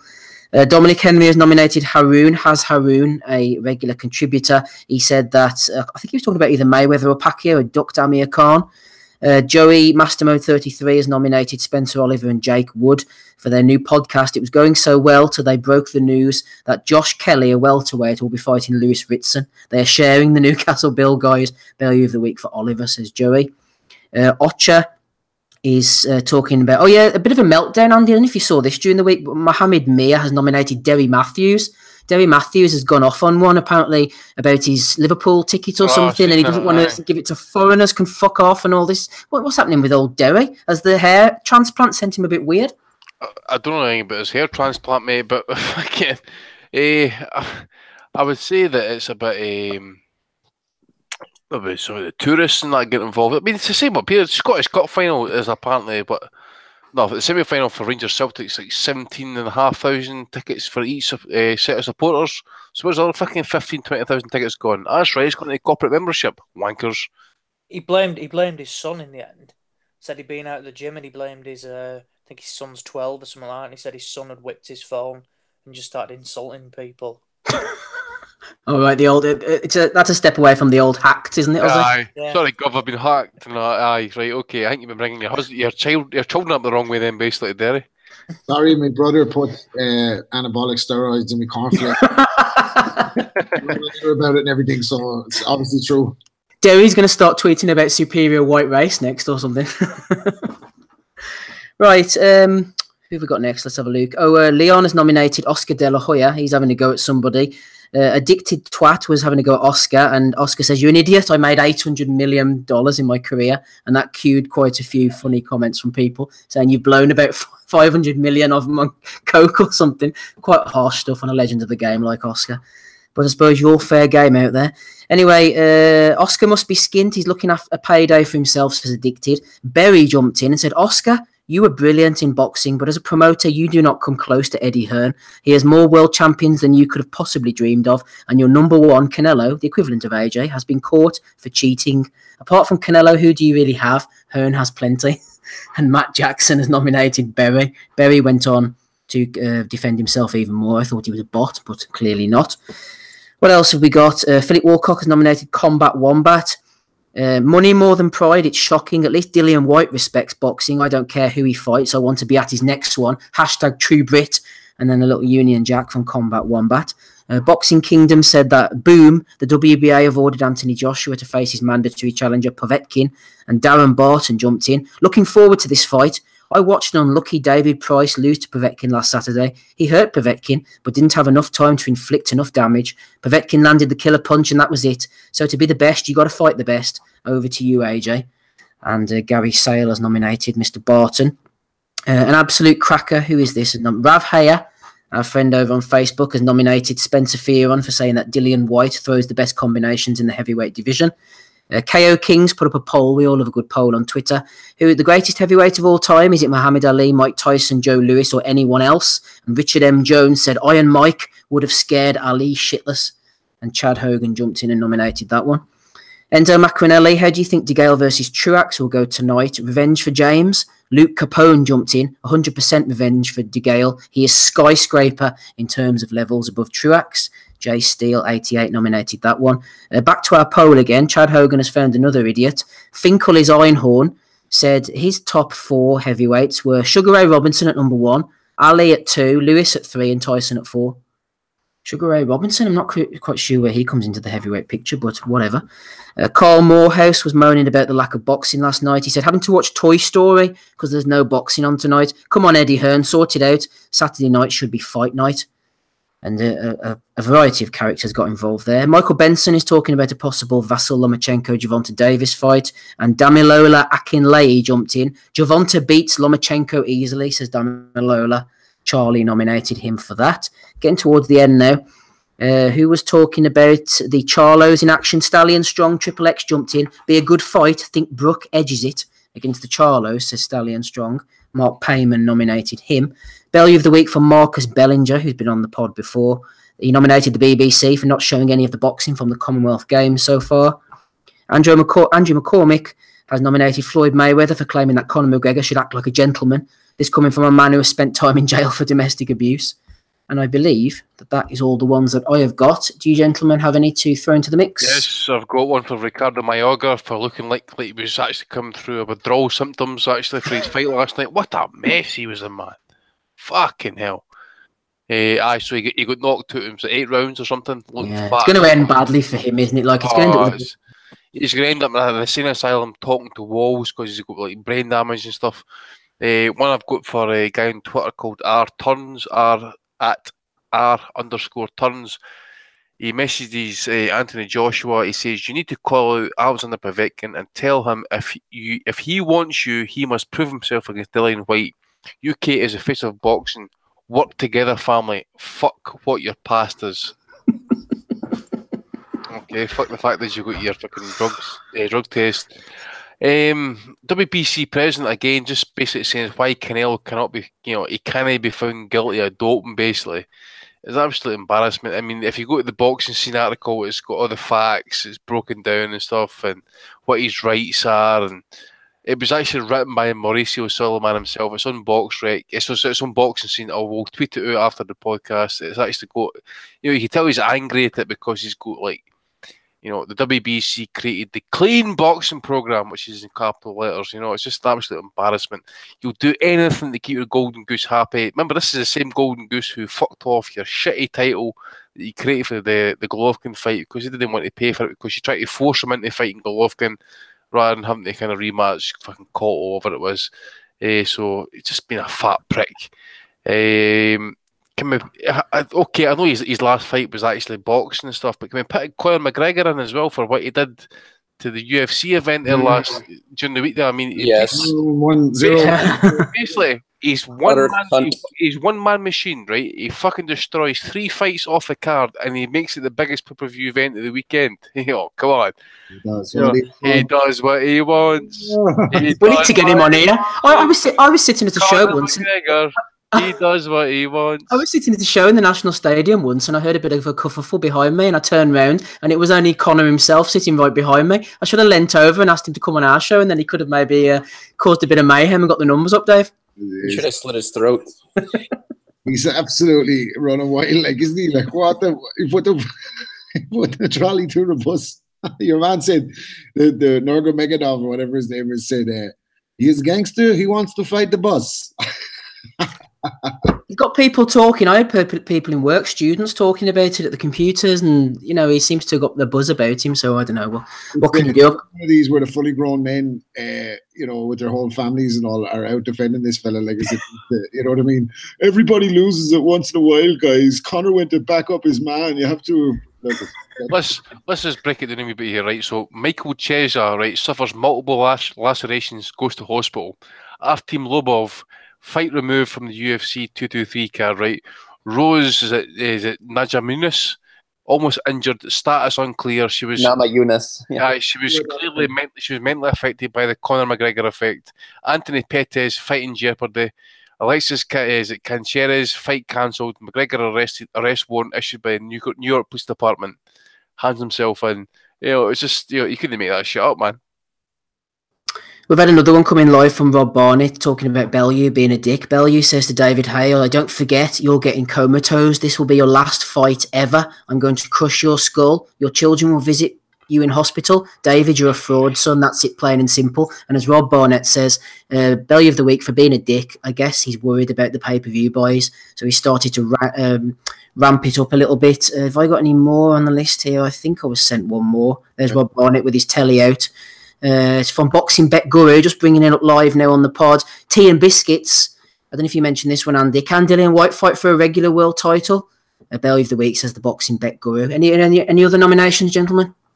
Yeah, I've got one. I know someone mentioned Floyd for saying that about the comment about Conor McGregor outside the ring. You have to conduct yourself like a gentleman. He said with a dead straight face, with that red hat on him, talking to Jim. But then apart from the red hat and that comment, he said, "I've already been speaking to Top Rank, and we're putting Gervonta Tank Davis in with Lomachenko."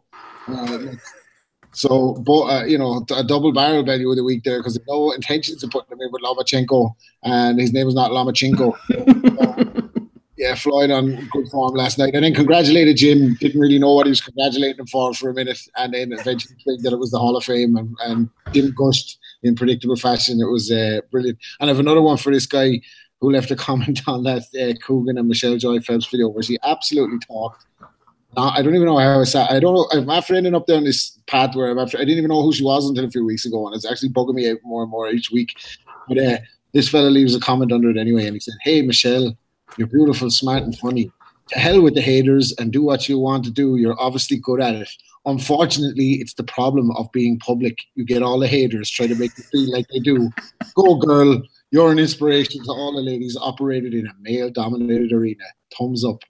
I'm the same as you, Rob. I didn't really know much about her, but she turned up on that toe-to-toe podcast thing last night as well. Here's our American correspondent. She's getting in everywhere. Rob, one question, mate.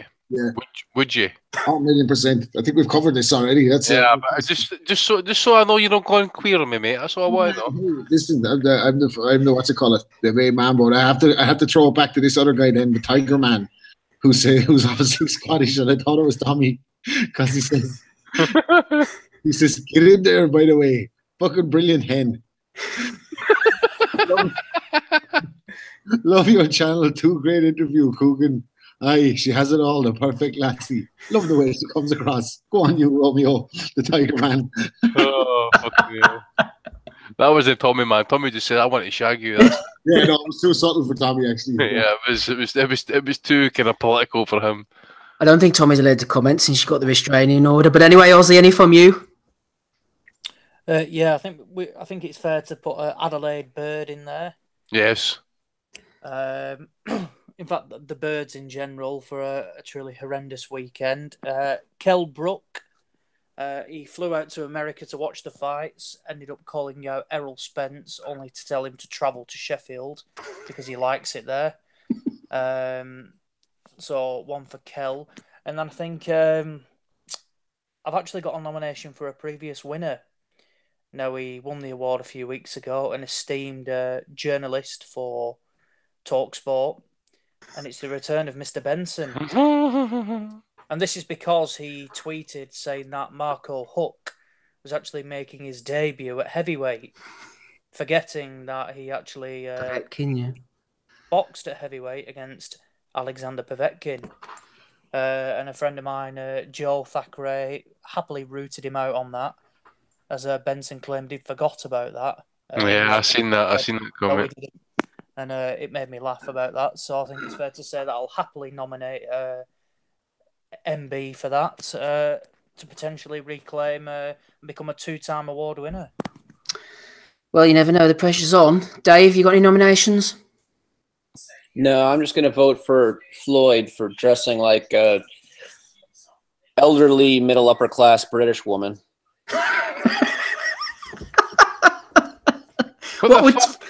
Dave, if Floyd was an elderly middle-class British woman, how would she speak? What would she sound like? I'm a gorilla. I'm a dog. I'm a dog. I'm a gorilla. I talk to moose shit. What the fuck was that? That's an actual Floyd quote.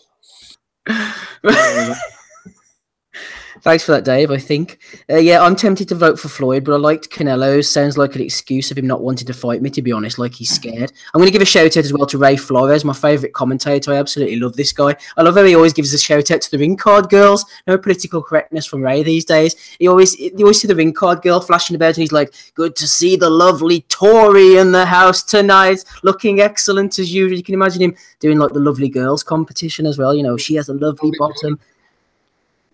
Of course, Rob, all the ring card girls have lovely bottoms. Right, anyway, who should I go for? Canelo? No, I'm going to go for Floyd, I think. So that's 2 for Floyd. What do you reckon, Andy? Floyd, just for being that queer hawk here last night, I'll make it easy because it was dressed in red, right? Can you imagine it had a fucking black Bentley and a fucking white interior? Look at a fucking nail pole and ice cream there last night, for fuck's sake.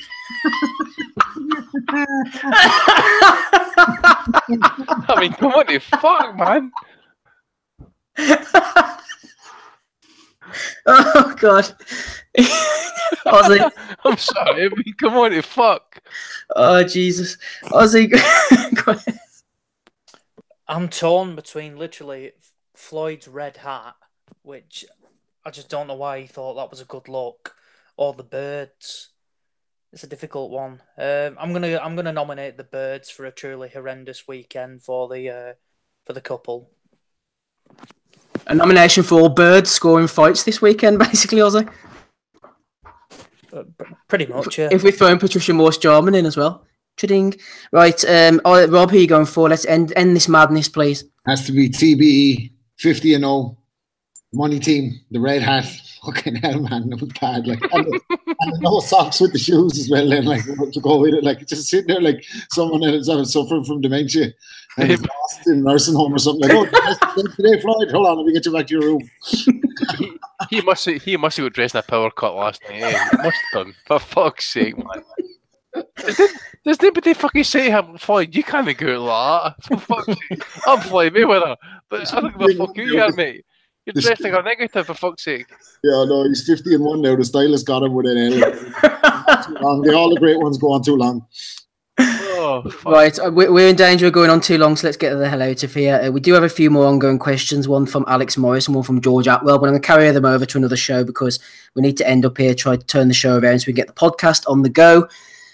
Please don't forget to go over, subscribe on iTunes and also subscribe on YouTube. We shall finish for, I don't know what we're going to talk about this week. Well, I suppose we have the fights in the following week, don't we? There's a bit of Frampton, a bit of Adrian Broner, I believe, is fighting as well the following week. So if you have any questions, throw them in and we shall endeavour to answer them. Meanwhile, thank you to everyone on the panel who's jumped in tonight, for Rob Kelly, Ozzy Smith, Andy Patterson, Dave Loback. We also had Donny Baseball on earlier and Gabe. And thanks to our guest, Ryan Moorcroft, as well, for joining us. Good luck to him on April the 21st. Oh, there you go. There's another show, the Amir Khan one as well. So it'll be a packed week, the week after next. But we shall be here at 8 o'clock next weekend, next Sunday evening. I've been Steve Wellings. Thank you very much. Goodbye. Smigger, the heavyweight king.